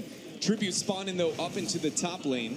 Members of Fnatic, it looks like Schwimpy is going to be able to get this channel essentially for free as the rest of Tempo Storm defending these bottom Giants. Yeah, Tempo Storm is all about the early pressure that may come back to bite them, giving up a tribute. But in this case, because they have kept Murden in the mid and Dahaka is staying strong in the top lane, they're pressing forward here. This is a very different decision-making from Tempo Storm that we've seen in all of North America, all of Phase 1, Part 1. To here. This is them identifying the lack of wave clear and rotational advantage here, the ability to clear out those Giants. Wait a minute, punishment out from Fnatic. Breeze goes in, no impale follow-up immediately afterwards. Nice stun coming out from Fury, gonna make sure Schwimpy can't go there and clean things up. Yeah, great anchoring from Fury, and this is not the first time that you and I have felt like this series as a whole different Tempo Storm, a Tempo Storm that has finally shred the cocoon of not doing well at international events. They're up one game over Fnatic. They made plays like ignoring a kill on Wubby to make sure that they could stay alive from the clone, and that really paid dividends for them because they are up one in this best of three. But now the positioning of this tribute not exactly ideal for Tempo Storm. Yeah, the three-man impale for Breeze is really the thing that's going to seal the deal. So Tempo Storm is now facing what is a curse point. But again, we need to highlight the fact that they are one of the only globals. They have the only global on the map. And whenever you have a global advantage during the curse point, traditionally, you know, you can stop a lot of the experience struggle. Fury caught out. Wanted to go and catch. Doesn't have Avatar yet, but does dwarf toss over. Stormbolt on ETC. Some throwing out everything that he possibly can. He's still staying alive, but finally he'll fall. Fnatic claims first blood. Nice sidestep there from Fury, but it's too little, too late. Tempo Storm trying to capitalize, sending the Grey Mane over to pick up that Night Camp. Tempo Storm has stuck to a very traditional early game here when looking at Cursed Hollow. Just opening with the early game Giants, looking for a mid-tier Knights as we see Fnatic essentially just mirroring moments behind the members of Tempo Storm. But Tempo, they've just been too late onto the tributes. Fnatic is getting all the same things, obviously other than the bottom four, without sacrificing themselves those tributes. So we'll see if that curse is really going to swing the momentum here for Fnatic. Yeah, depends on where this next tribute ends up spawning, what Tempo Storm can do with that. It will be slightly on their side, given that we already saw the one be on Fnatic's side of the last time, but it is still one that Fnatic could fight over. The anchor's here, but Breeze, he is a seasoned veteran warrior player. He knows the anchoring will be there, but this is a still good setup for Tempo Storm. The members of Fnatic are actually transitioning interestingly. I thought they were going to maybe backdoor a boss, look for a gank, but in the end, it looks like the members of Fnatic here are just comfortable giving that up. I understood the tribute sacrifice, but no other member was looking for a counterplay elsewhere. A bit of, uncharacteristic play here from the members of Fnatic. Yeah, it seems like Fnatic are still trying to figure out how they get that beautiful macro game setup that they are known for. Where is the place where they can get a couple of different places pushing? Where can they get a mercenary camp that they force someone to defend and then jump on that person, get the pick, and then get the tribute that gives them the curse? Then they get boss control after that. It's all set up there for Fnatic. They know where they want to take this game. It's just a matter of finding the right point that they can press and abuse Tempo Storm on. See if we do end up getting Wubby to move into that mosh pit as we heroics coming online for both teams. Cursed Bullet still the choice for Tempo Storm, but Wave of Force Disintegrate, we are yet to know. This is one of my favorite things to be able to see international stages. Oh, we do see the Wubby committing Doe to the stage dive. And a Locust Swarm. Wow, unique here. So Locust Swarm, more survivability, a lot more damage. As we've seen, Locust Swarm was meta way, way, way long ago, but it is not nearly as high a damage as that was in that point in time, nor is it the level of survivability. But it's going to allow at least the backliners, members of Tempo Storm, they have to be really afraid of Kharazim and Anubarak. Yeah, there is so much dive right there between the Locust Swarm, Kharazim, Genji, and even a stage dive. Li Ming legitimately cannot hold her own into that 1v1 whenever you have the Locust Swarm going. Grey Mane, yes, he can a smidge, but he typically is going to have to disengage on out here. ETC's not here, but this is the point where he could stage dive. Caterpillar has already shown his head, goes for a drag, doesn't catch him. Schwimpy will go for the stage dive, jumping on top. It's going to split apart. Tempo Storm Psalm is in so much danger right now. Gets the miracle Divine Shield, but Schwimpy is still hacking and slashing away. Breeze is able to keep himself up, and Quackdix gets reset. One gets reset two. Nice job there with Schwimpy dropping the seven-sided strike, and Tempo Storm lose themselves 4 members and a curse quick to follow up. Oh man, that is a lot of damage that happened really fast on the members of Tempo Storm. To lose 4 people here is detrimental to Tempo Storm's success in this game because Fnatic are holding off on the tribute so that they can make sure and get a boss to push along with it. This is going to be a scary push. This is absolutely astounding. How big of a momentum lead to Fnatic is going to be able to achieve after this brilliant fight. But the Divine Shield on the Psalm, last possible second there, coming up from Quacknix. And look at Breeze, holding his own on the front line, doing way too much damage, prepping everything there for Quacknix and Schwimpy, cleaning things right up. Yeah, what was cool is the communication there, knowing that Quacknix didn't want to necessarily dive on over, but that Schwimpy could go through there because of the invulnerability that you get from seven-sided strike. He felt confident to go in and clean up Psalm after the Divine Shield was down. And now, speaking of cleanup, that's Tempo Storm's job because they've got a lot to do during this curse of Fnatic. Yeah, they're going to be wishing they had a smidge more wave clear than they actually do within their composition right now because Fnatic is painting this thing blue, even aggressing past this mid-tier fort. Going to force the members of Tempo Storm back a little bit longer. And sadly here, we look at the curse point. The members of Tempo Storm, they have 25 seconds that they're just going to lose structure after structure, and likely Fnatic to be able to take a step back, pick themselves up a boss immediately after. And all it took was one team fight. And Fnatic does what they do best, make this game so very much into their favor. Now it looks like Tempo Storm, what are you going to do to make this comeback? Yeah, there was a likelihood that Fnatic got a curse, but to lose 4 people to defend at the onset of that curse and then hold off to make sure that you get the boss, you can just see it is catastrophic now for Tempo Storm that they lose nearly 3/4. Fnatic though, Fnatic are feeling good. This is the momentum swing they desperately needed in this series. They go in, they get another boss, and now they can push on. So Gilly, I've got to ask here. We've noted Tempo Storm playing very different than what we traditionally expected from them.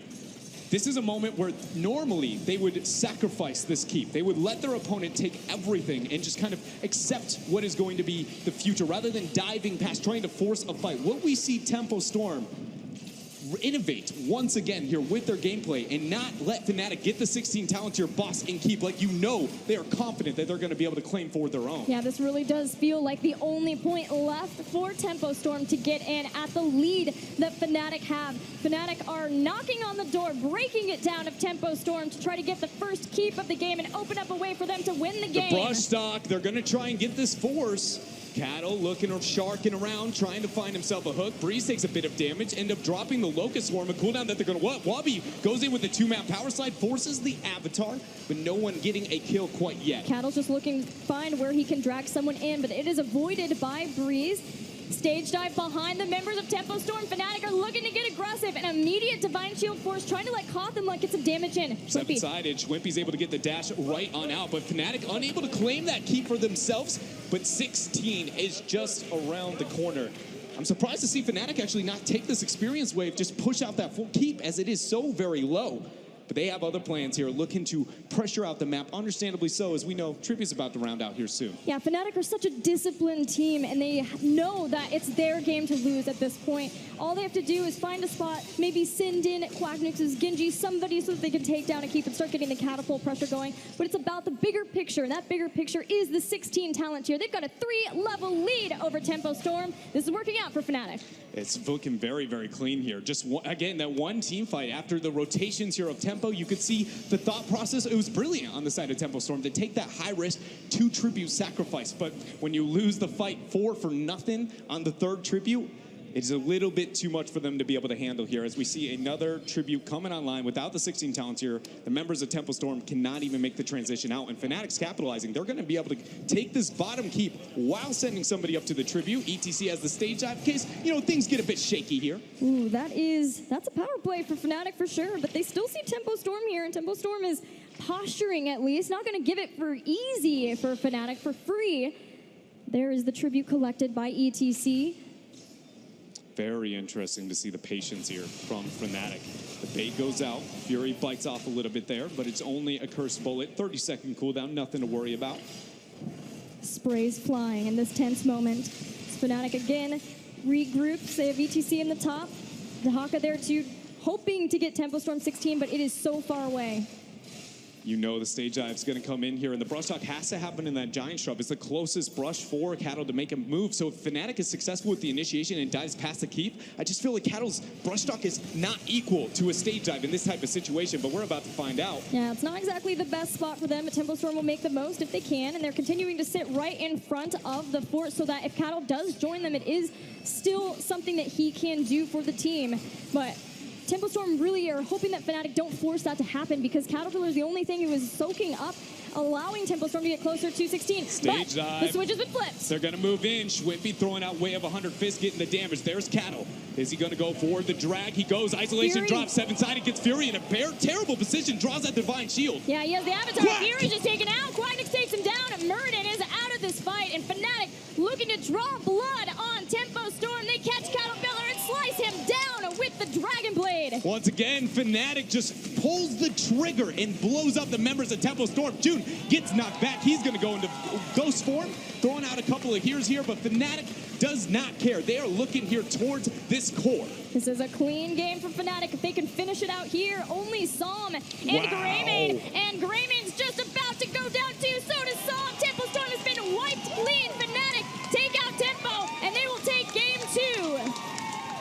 Fnatic drops game number 1, but you could tell they were upset, bringing out such brilliant play there in that last game. 10-0, a 13-minute and 50-second Cursed Hollow game. Tempo Storm, they had to feel good after game 1, but after what we just witnessed there in game number 2, I have no idea how, where they're going to be going here for game 3. But we have to remember that Fnatic, after losing, chose Battleground choice, and this is their comfort zone. This is home for them, Cursed Hollow. And even though Tempo Storm tried to control the globals, Fnatic proved that their macro game is so strong that they don't even have to have a global. They didn't get one until 10, and they still control the board every step of the way. It was amazing play there, but either way, we need to send it over to our analysts and figure out, what actually went down there in that game. Seems like Tempo Storm rattled the beast here in game number 2, made them a bit angry, and they came back in a very strong showing there in the second game. Rattled the beef? Rattled the beast. Oh, the beast. I was like, I had not like a about mental ETC. I was in a mental image where they're like walking around in the slaughterhouse and like beef hanging, and they're like, it was a weird expression. I was about to add it to my vocabulary. Yeah, Not that one. grab some Rattle corn the hash, beef. shake it a little bit. So it's like shaking the cage in which there's a lion, right? He's a weird guy. Makes a lot more sense. They did actually, though, rattle the beast, though, because we all thought it was Cocoon. They say, look, our composition's quirky, it's different. We had no faith. We thought it was a Genji solo DPS as the carry. They say, no, it's Locust Swarm. We're going to bring it back real old school. We're going to go dive. We're going to look for those kills, and they made it work. Yeah, the Dragon Blades were so powerful because the only real peel that Tempo Storm had was the Muradin, which was constantly being under threat by Stage Dive, which is another flex pick that removed the weakness of the lack of globals for the team. So we're seeing these Stage Dives, forcing the Muradin out of position, 7-side strike, getting that extra damage. Really well played with these heroic adaptations. I liked Fnatic's draft, but I didn't expect the double damage heroics, and that was a big part of how Genji was able to find his mark more easily. I don't have a replay this time because I think it was pretty self-explanatory, but that's the hallmark of a really good draft, execution, and heroic choice. Nicely played by Fnatic. Very powerful there in game number 2. We're going to go to a short break here at the HGC 2017 finals. When we return, game 3 between Fnatic and Tempo Storm.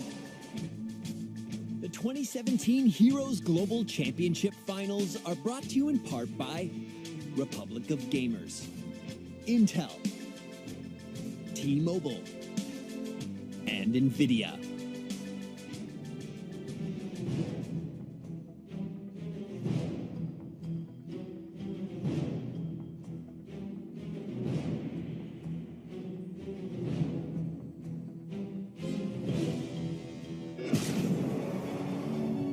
The eternal conflict has shaped the destinies of mortal and immortal alike.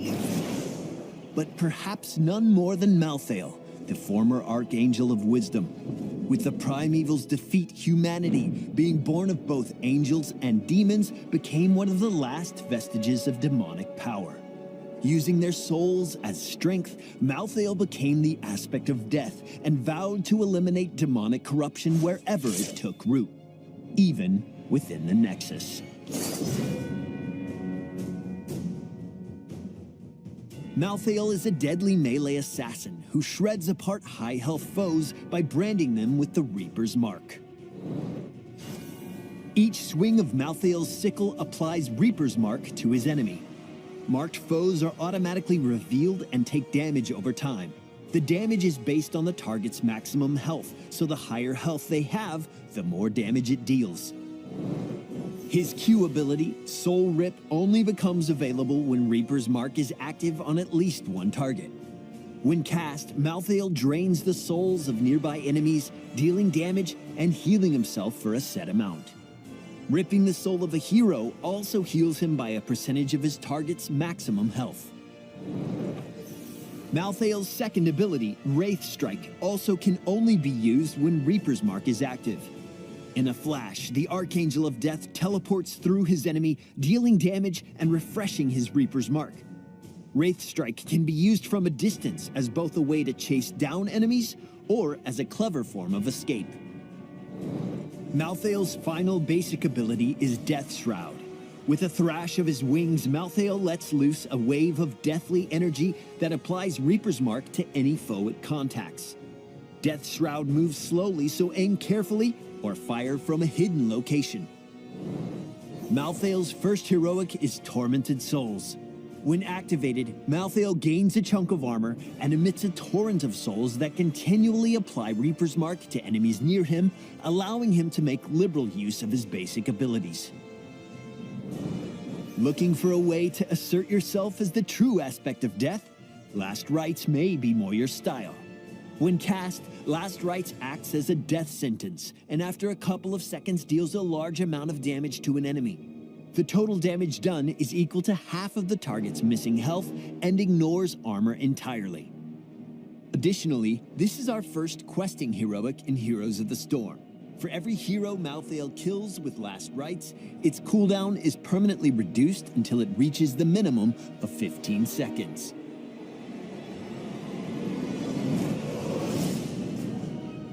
Malthael's Reaper's Mark is everything.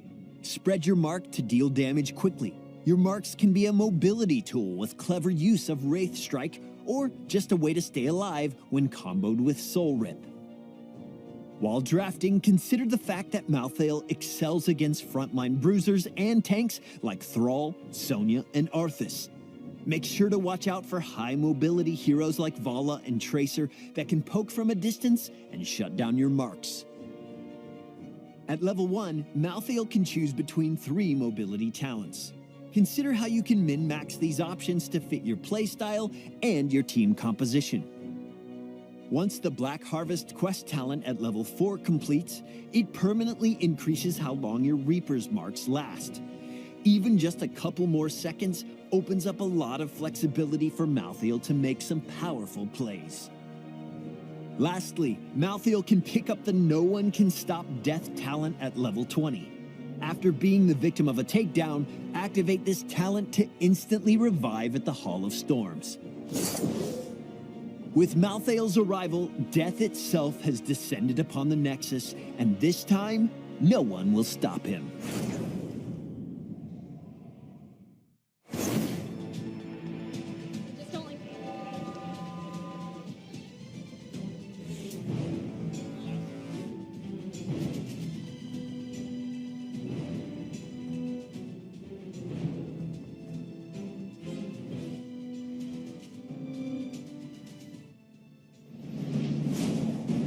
Terrible fate has befallen this world.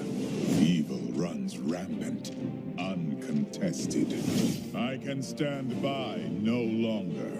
Die, Hellspawn! Crawl back to the pit from whence you came. I am the Archangel Tyrael, and I will defend this realm from all who would defile it. For I am justice itself.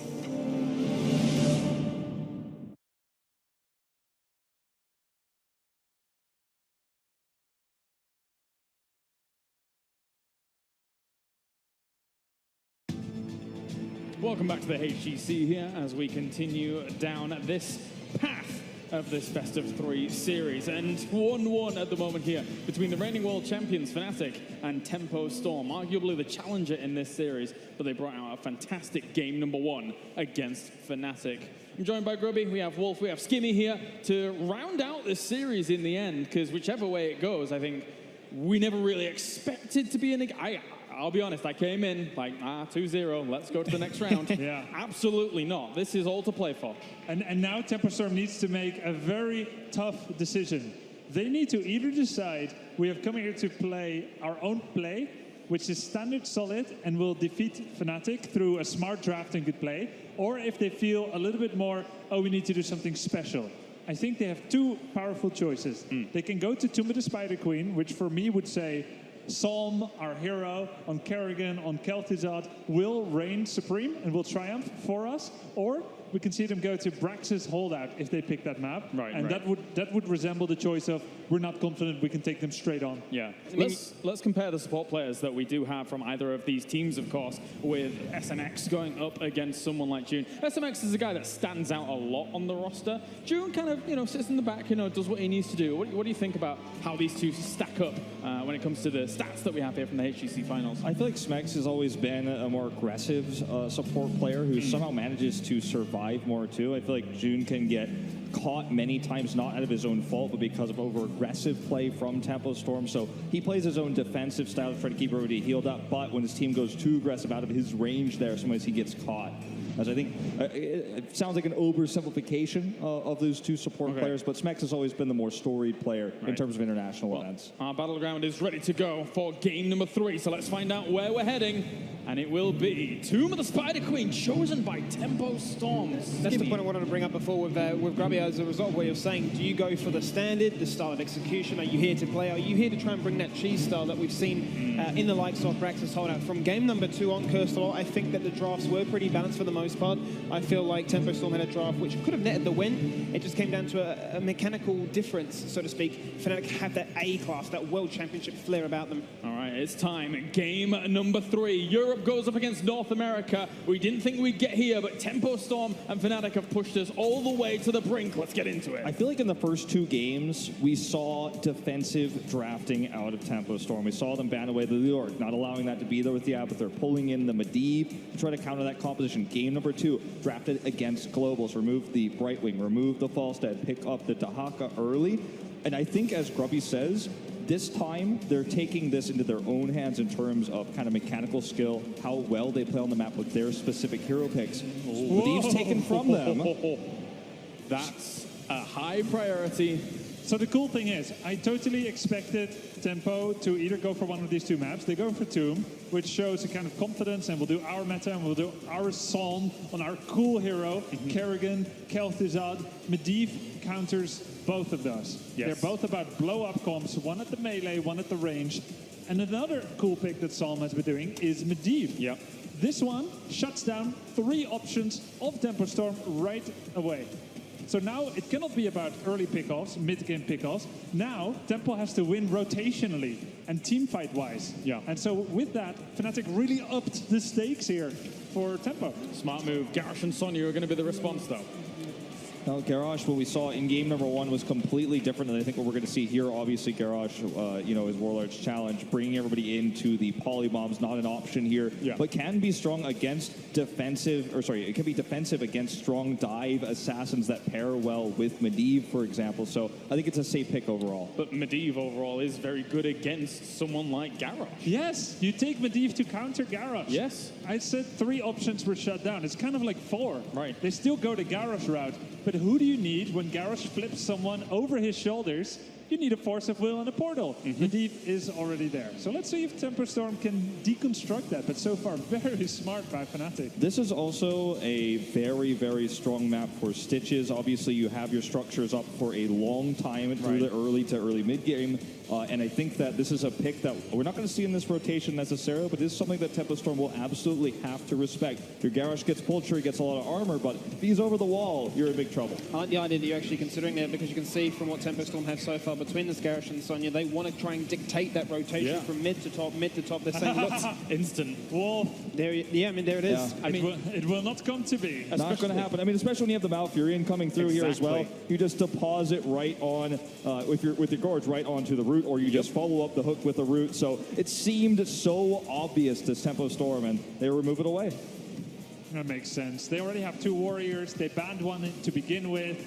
Then the Stitches threat. Overall, a big warrior prioritization by Tempo. Now, I don't want to see them go to triple warrior. If you do that, you have a tough time dealing with Medivh because your damage output is too low. Just in case you were thinking anything fancy like, oh, how about I take all the warriors? There are none left for Fnatic. That's probably not viable.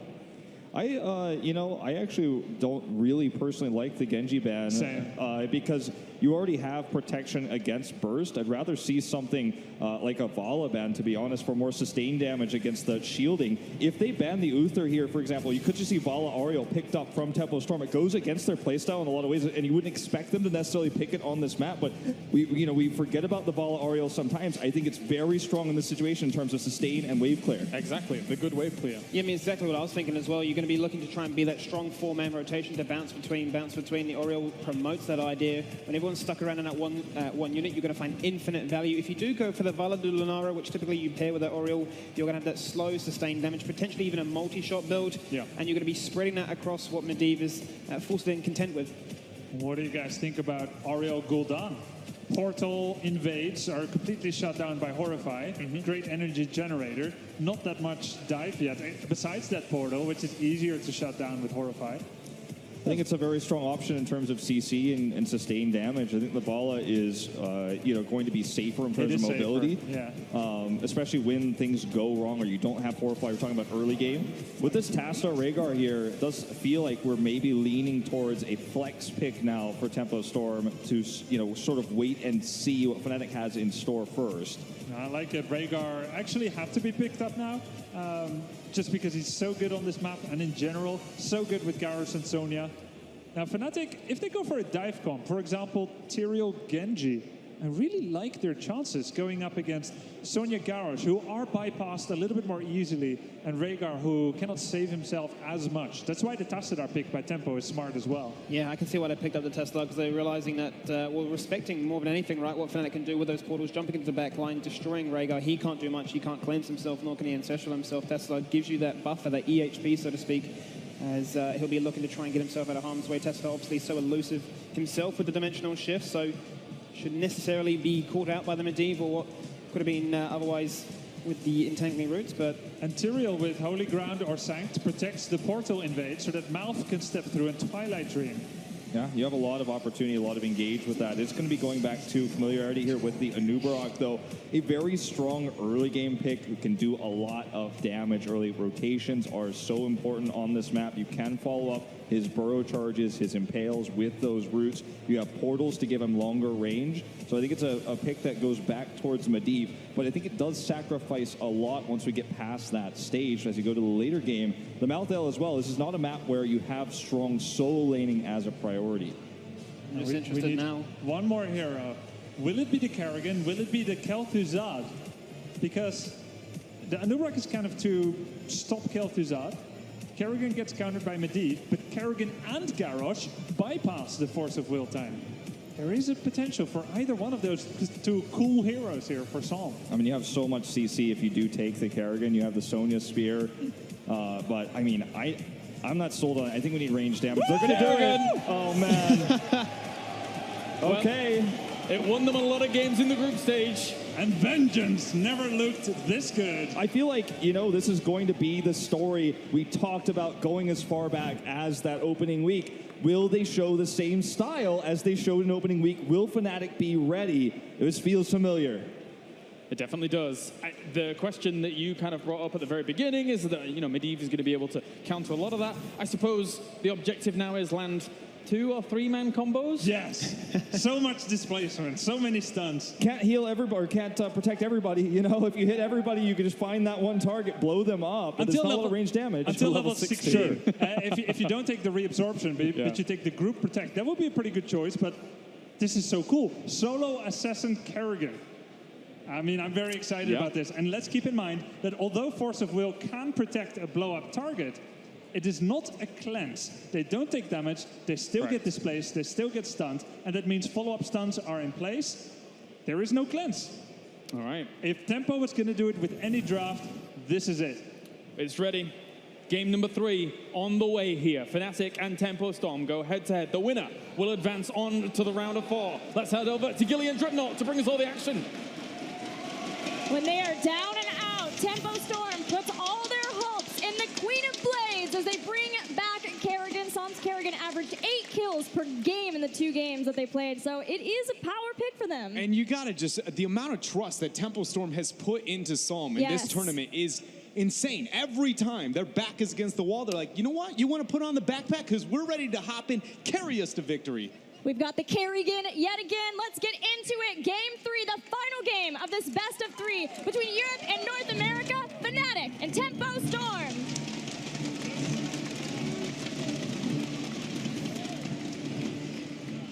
Game number 2 looked very dominant here for the men in blue. Again, it is Fnatic. We have Breeze on that Anubarak, Quacknix on his Greymane, Schwimpy playing out that Medivh, Wubby's going to be on the Malthael, and last is Smexy on the Malfurion. Let's hear it for Fnatic! The team bringing the circles of pain. They've got June playing Rhaegar, Fury on Garrosh, Cothenluck playing Tassadar. We'll have Psalm playing as Kerrigan, and finally Caterpillar on Sonya. I want to hear you shout for Tempo Storm!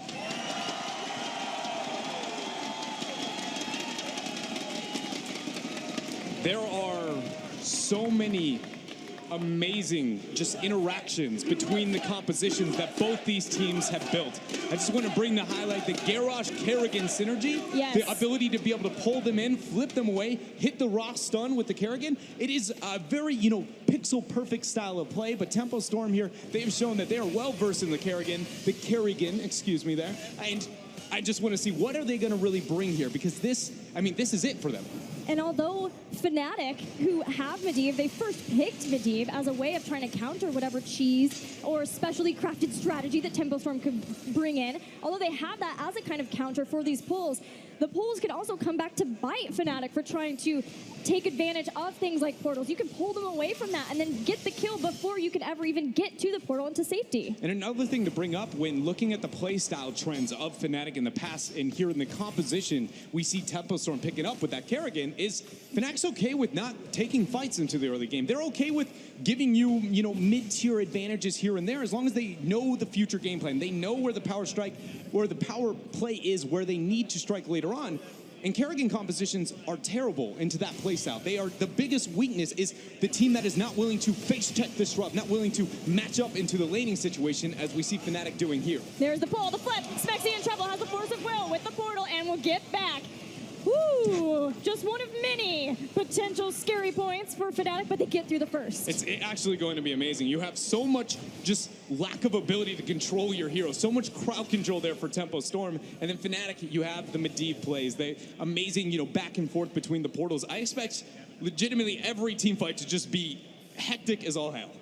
Now, after 13, a pull and a flip on Malfurion may not be the best idea because he goes into Ice Block, jukes that, everyone comes in for the kill, and then he Twilight Dream silences all 5 members of Tempo Storm. So we might see some adjustment there on who ends up getting thrown into the fray of Tempo Storm. But when it comes to the, laning situation here between the two teams, Tempo Storm has done a pretty good job of holding their own. They are unable to get a kill again because Fnatic understands the win conditions. They know that playing safe is into their best interest, but they're also appropriately mismatching lanes. This is something that is very common specifically within the Chinese region too. If you understand that you do not win the 1-4 into your opponent, why would you ever follow them into the lanes? You constantly make it a variable, make it hard for them to figure out where you're going to go, as Tempo Storm's trying to do here up on bottom. But he's going to be able to snip that right on out. And look at Fnatic biting back. Fnatic's ready to get back in. Caterpillar spinning to win and has the root to catch him. He's starting to fall low.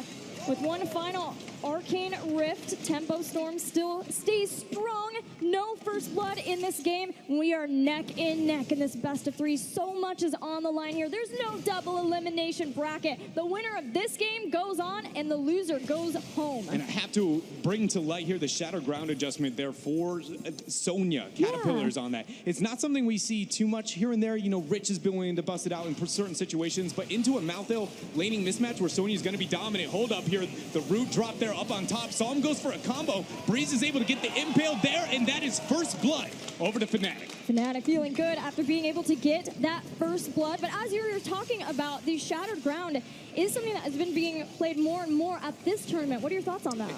Whenever you have a solid laning matchup, which the Sonya into Malthael is pretty profitable post-7 for her once she gets the Poison Spear, she doesn't have to rely on just her spin to win, be able to get that wave clear. The Shattered Ground splash damage is going to put so much structural pressure onto the Malthael that it's going to force a response out of Fnatic if they ignore this lane too long. Caterpillar in so much danger, spins through using the ability to get through, but it's not enough. As Sonya falls and Fnatic begins the siege, they have Web Weavers pushing behind them. They push this lane all the way up to the tower so they can get the most bang for their buck. The timing on that death could not have been worse there for Tempo Storm and friends, sending Tassadar now to the bottom lane to be able to deal with Malthael. Big knock up there to flip onto Breeze. He has no escape, well, unless Schwimpy makes one for him. Yeah, Medivh breaks the game. The Fun Police is here for Fnatic. And this is an important time with Medivh trying to stack up for his stacks. But even with that, Fnatic still want to get as much as they can get done with this. They're going to dive underneath the fort attack to go in. Fury and Psalm take so much damage with the combo. They're going to try and turn this around, but Psalm's in a really bad spot. He gets the reset, leaps onto Breeze, but they get the kill. He's going to take that portal out. And Fnatic showing the aggression here, bringing it to what we consider an early games composition for Tempo Storm. If you're a North American fan, you've got to be scared at how this game is looking so far. Yes, because Fnatic hasn't just been able to get a fourth. They haven't just been able to get 3 kills. We're talking about Tomb of the Spider Queen, where an opponent can be so oppressive. They can snowball the game in the blink of an eye. And it starts with the start of a game like this. They've been able to rotate down. They have 1 fort down. They're working on a second one. They're looking to try to get the second turn in after this so that they can take out all the forts, get things pushed up to the keep towers, and from there never let go of their lead. And we have to bring back back to light here. When it came to the map selection, Tempo Storm was the team willing to take Fnatic here to Tomb of the Spider Queen. Not only is Europe one of the best regions in the world, probably the best region in the world when looking at Tomb, but more importantly, Fnatic's climb through the ranks and ladder of Europe started with a very brilliant strategy. I mean, it feels like they wrote the textbook on Tomb, so confidence from them. But so far, this aggressive strategy is really just being shut down so well by Fnatic. Ooh, I'm getting scared for Tempo Storm and the way that Schwimpy was positioning, but there's not quite heroic abilities yet for Fnatic, and this is the best time for Tempo Storm to hope to get a kill and catch back up to Fnatic before things get out of control and irrecoverable for them. Not getting that, finding a position, though, as Fnatic hit 10, Tempo Storm disengage. Gilly, this is going to be, if this Webweaver phase moves over for Fnatic, pre-10 for Tempo Storm, look at their composition. There is legitimately only a Tassadar for their range. Kerrigan, yes, she's made up for it through talent adjustments to try and get a little bit of wave clear. Yeah, so has Sonya, but it is, their positioning has to be so far forward that Twilight Dream, Anubarak, Leyline Seal, I mean, just everything on the side of Fnatic is going to have an absolute heyday here. Yeah, Fnatic's looking to paint the battleground blue with this next set of web weavers. They've got it pushed on. Either way, it's a good thing for Fnatic as they take down the tower, and they're setting up even better. They've got Malthael keeping an eye on everything from Tempo Storm. And Tempo Storm, they have people who can combo someone in. They may be able to get a combo from Garrosh on one of the members of Fnatic, but so far that just has been stopped hard from the Medivh pick of Schwimpy, and that is so brilliant drafting from Fnatic. Tempo Storm will be able to pick up their heroics slowly but surely, but the bottom web weaver securing the fort, top web weaver is making a lot happen here as well for the members of Fnatic. And we have to bring to light that though Tempo Storm did have a brilliant in the game number 1 showing, they haven't gotten a kill since game number 1. And they have a Kerrigan composition, you know that has got to change. I'm also wondering, maybe double down on the aggression. The things are not working in this game according to plan. Maybe a leap, you know, get a little bit weird with these type of initiations. I don't want to necessarily say that everyone at home should be busting out the leap in your own games, but Tempo Storm, it seems like they need to change something up here. You just wanted to see leap because you're casting with me, is that right? I mean, you're right. All right. Sadly, we don't get it.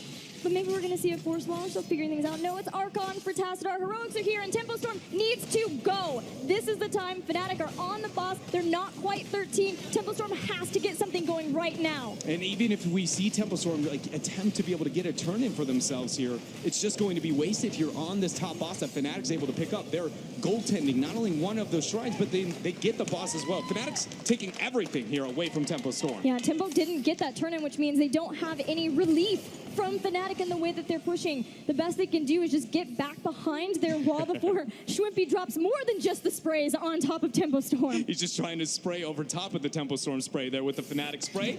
Well, he pushed it even further. It's closer to the base. Therefore, this is mine now. This is the Fnatic side of the map. All of it is Fnatic side. It's about to be in a couple of seconds here. Members of Fnatic, we see a nice pull for Fury. He does not want to go ahead and drop the toss quite yet.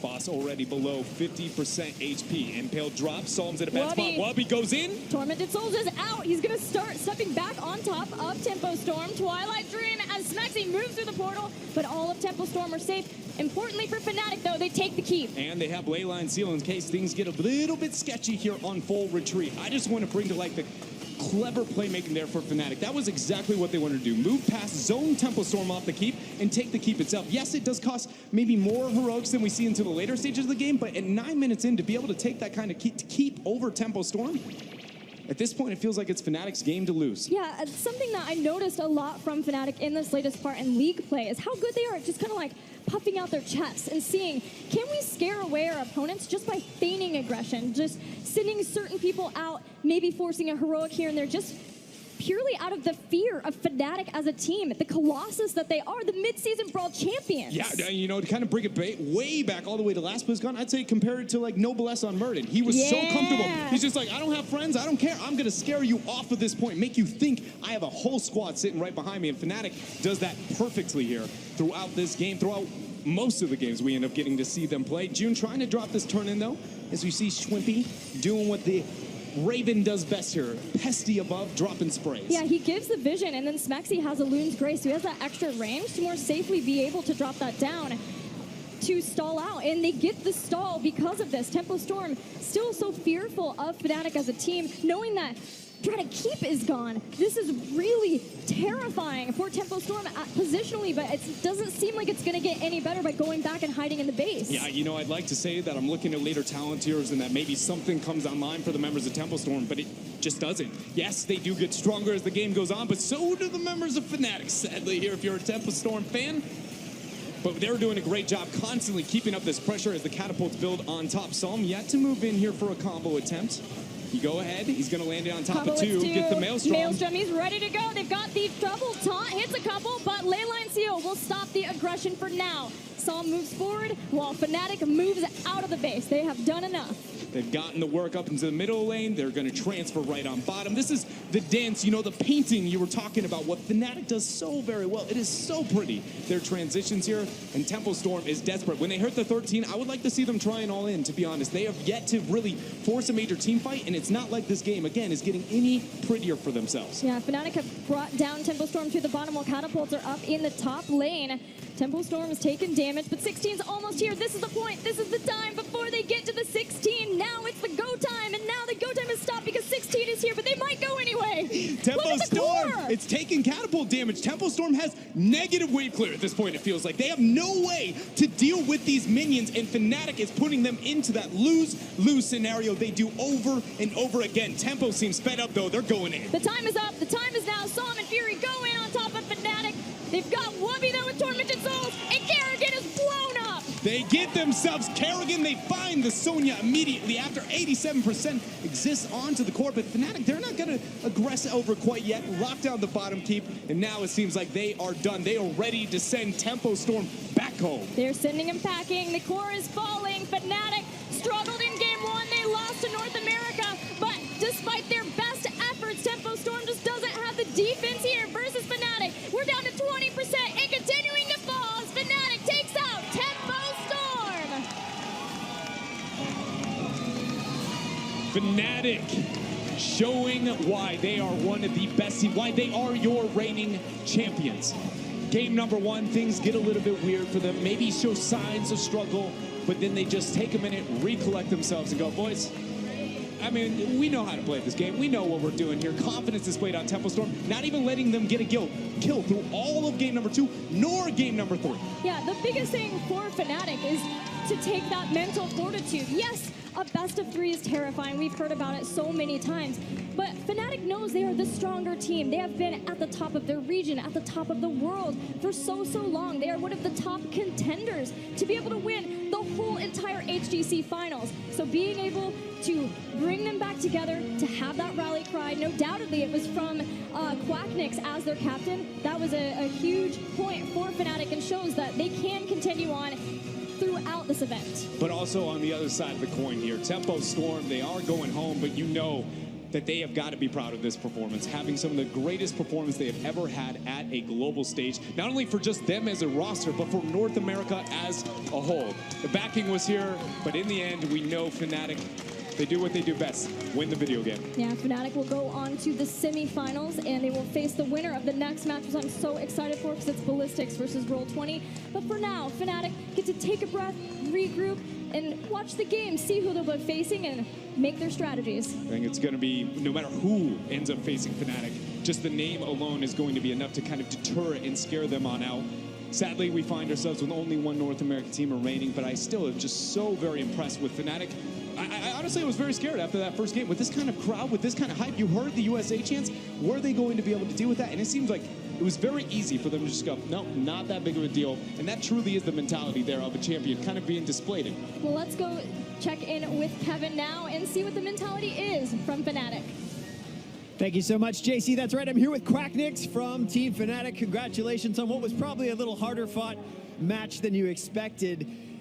Take me back to game 1 there after that loss. What was going through your minds heading into game 2? How did you recompose, and what was your strategy taking on the next game? So after game 1, which they obviously won, it was a bit upsetting, but not too much to worry about. They had a really good game plan going into that match. They got exactly what they wanted, and we kind of fell into a trap in the draft. So it was just straight up them out-drafting us and out-playing us on the map. And then after that, we just try to hype each other up. It's no point in being upset. So just prepare our next games and try to get what we wanted, and making sure we don't like fall in a trap or get like cheesed. Sure.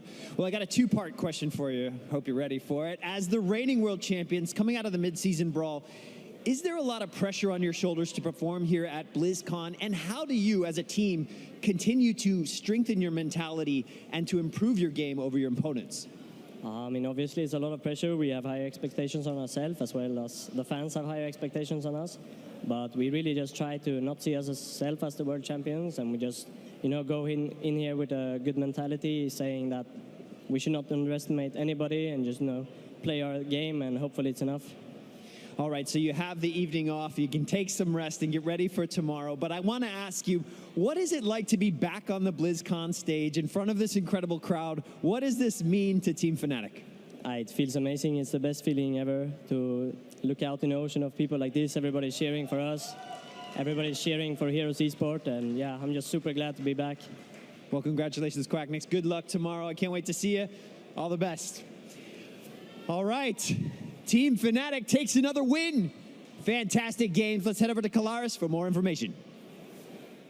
That's right, a valiant effort from Team Tempo Storm, even I should say, as they tried to battle against the world champion. It almost went their way, but in the end, they rattled the beast, or beef, if he were having his way. And in the end, it was difficult going into that second game and the third game. They were really upset, and they were pounding hard. Yeah, Fnatic didn't give away any kills over 2 different maps. Yeah. And so they really brought the pain train to Tempo. And yet, I don't think this was a complete defeat here for Tempo Storm. Top 8, first of all, good, you know, pretty good result for them. And moreover, how they looked in Game 1 against Fnatic. To take a map, this kind of team, they said it themselves, they were here at BlizzCon, same lineup 1 year ago, and now here they are, taking a map of the 2-times champion of the last 2 tournaments. Yeah. So I think Tempo, they showed a lot of improvement, and they can continue to build on that. And now with this, I think they can dare to hope more. Yeah, I think this is definitely going to be a confidence booster for Fnatic that had such a struggle dropping. I know it's just 1 map, but it felt like a struggle through the opening group stage, dropped the first map in this series. So confidence definitely regained with that crowd. And I think it does speak to having additional strategies, having that adaptability, not having a one-dimensional playstyle, as Tempo Storm, I feel, showed there in that final draft only, right? I'm not going to say it's a one-dimensional draft along 3 games, but going back to the draft, they showed us the most in opening week. I think ended up being their Achilles heel. So far, Skimmy, I mean, we've seen 2 teams now take a map off of Fnatic throughout this tournament from North America. It seems like North America is progressively getting a lot better as time has gone on. I mean, absolutely. They really showed signs of life there with a composition which I wouldn't describe as cheese in game number 1, more so as a collection of, like, we've tried this out. This actually is a really innately good synergy to work together. They baited Fnatic, as Quacknix described during the draft, into a bit of a trap, and then it just came down to execution at that stage, which was fantastic. It kind of loops into our point going into game number 3. What was their plan as Tempo Storm? Were they looking to bring the pain, looking to bring their own style of play? Tomb of the Spider Queen was the answer. The only thing that really paralyzed me during that draft, hence why I was so quiet, was just like they go for Kerrigan. They're banking their success in this tournament on a Kerrigan pick. Different situation, different circumstances. You're using a Tessida instead of a Malfurion to act as that sort of ranged damage in that situation. But if you don't snowball ahead in the early game, you find yourself very, very weak. You can't contest bosses. You can't contest hand-ins. Yeah. You're really forced to stand back. And plus that, if they do siege you, you can't really defend the siege either.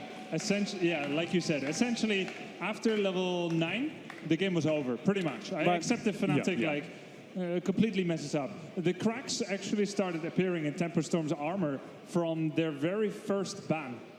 They had in their mind Kerrigan possibility, Kel'Thuzad possibility. That first ban was ETC, should have been Medivh, with hindsight. As soon as Medivh came out, a masterful stroke of Fnatic, that entire line of strategies was shut down. Yeah. And we needed Tempo to reach into their Mary Poppins bag and to summon something else out of that. And it just wasn't there, at least not fast enough. Give them a day, they'll think about something. Yeah. Give them 45 seconds, it wasn't enough. Yeah, I mean, the lack of wave clear, the lack of range damage and defending, it was just objective after objective. Webweaver's boss is marching down. We were talking about it here on the desk. How can they stop this boss when there's so much disengaged? There's the Medivh, there's Malfurion's Twilight Dream coming in against you, Leyline Seal. Like, how can you fight the boss? If you lose the boss, you have no way of defending it. It was, as we've been saying here on the desk, had to be a snowball game as it was in the past, and it was not. All right, well, and that is Fnatic advancing on into the round of 4. Before we go on to our next series, of course, though, you can check out the Oracle series on all the Heroes Esports social channels. But, of course, we do have a reveal for you here in episode 5 of Oracle. They've all been fantastic. Enjoy.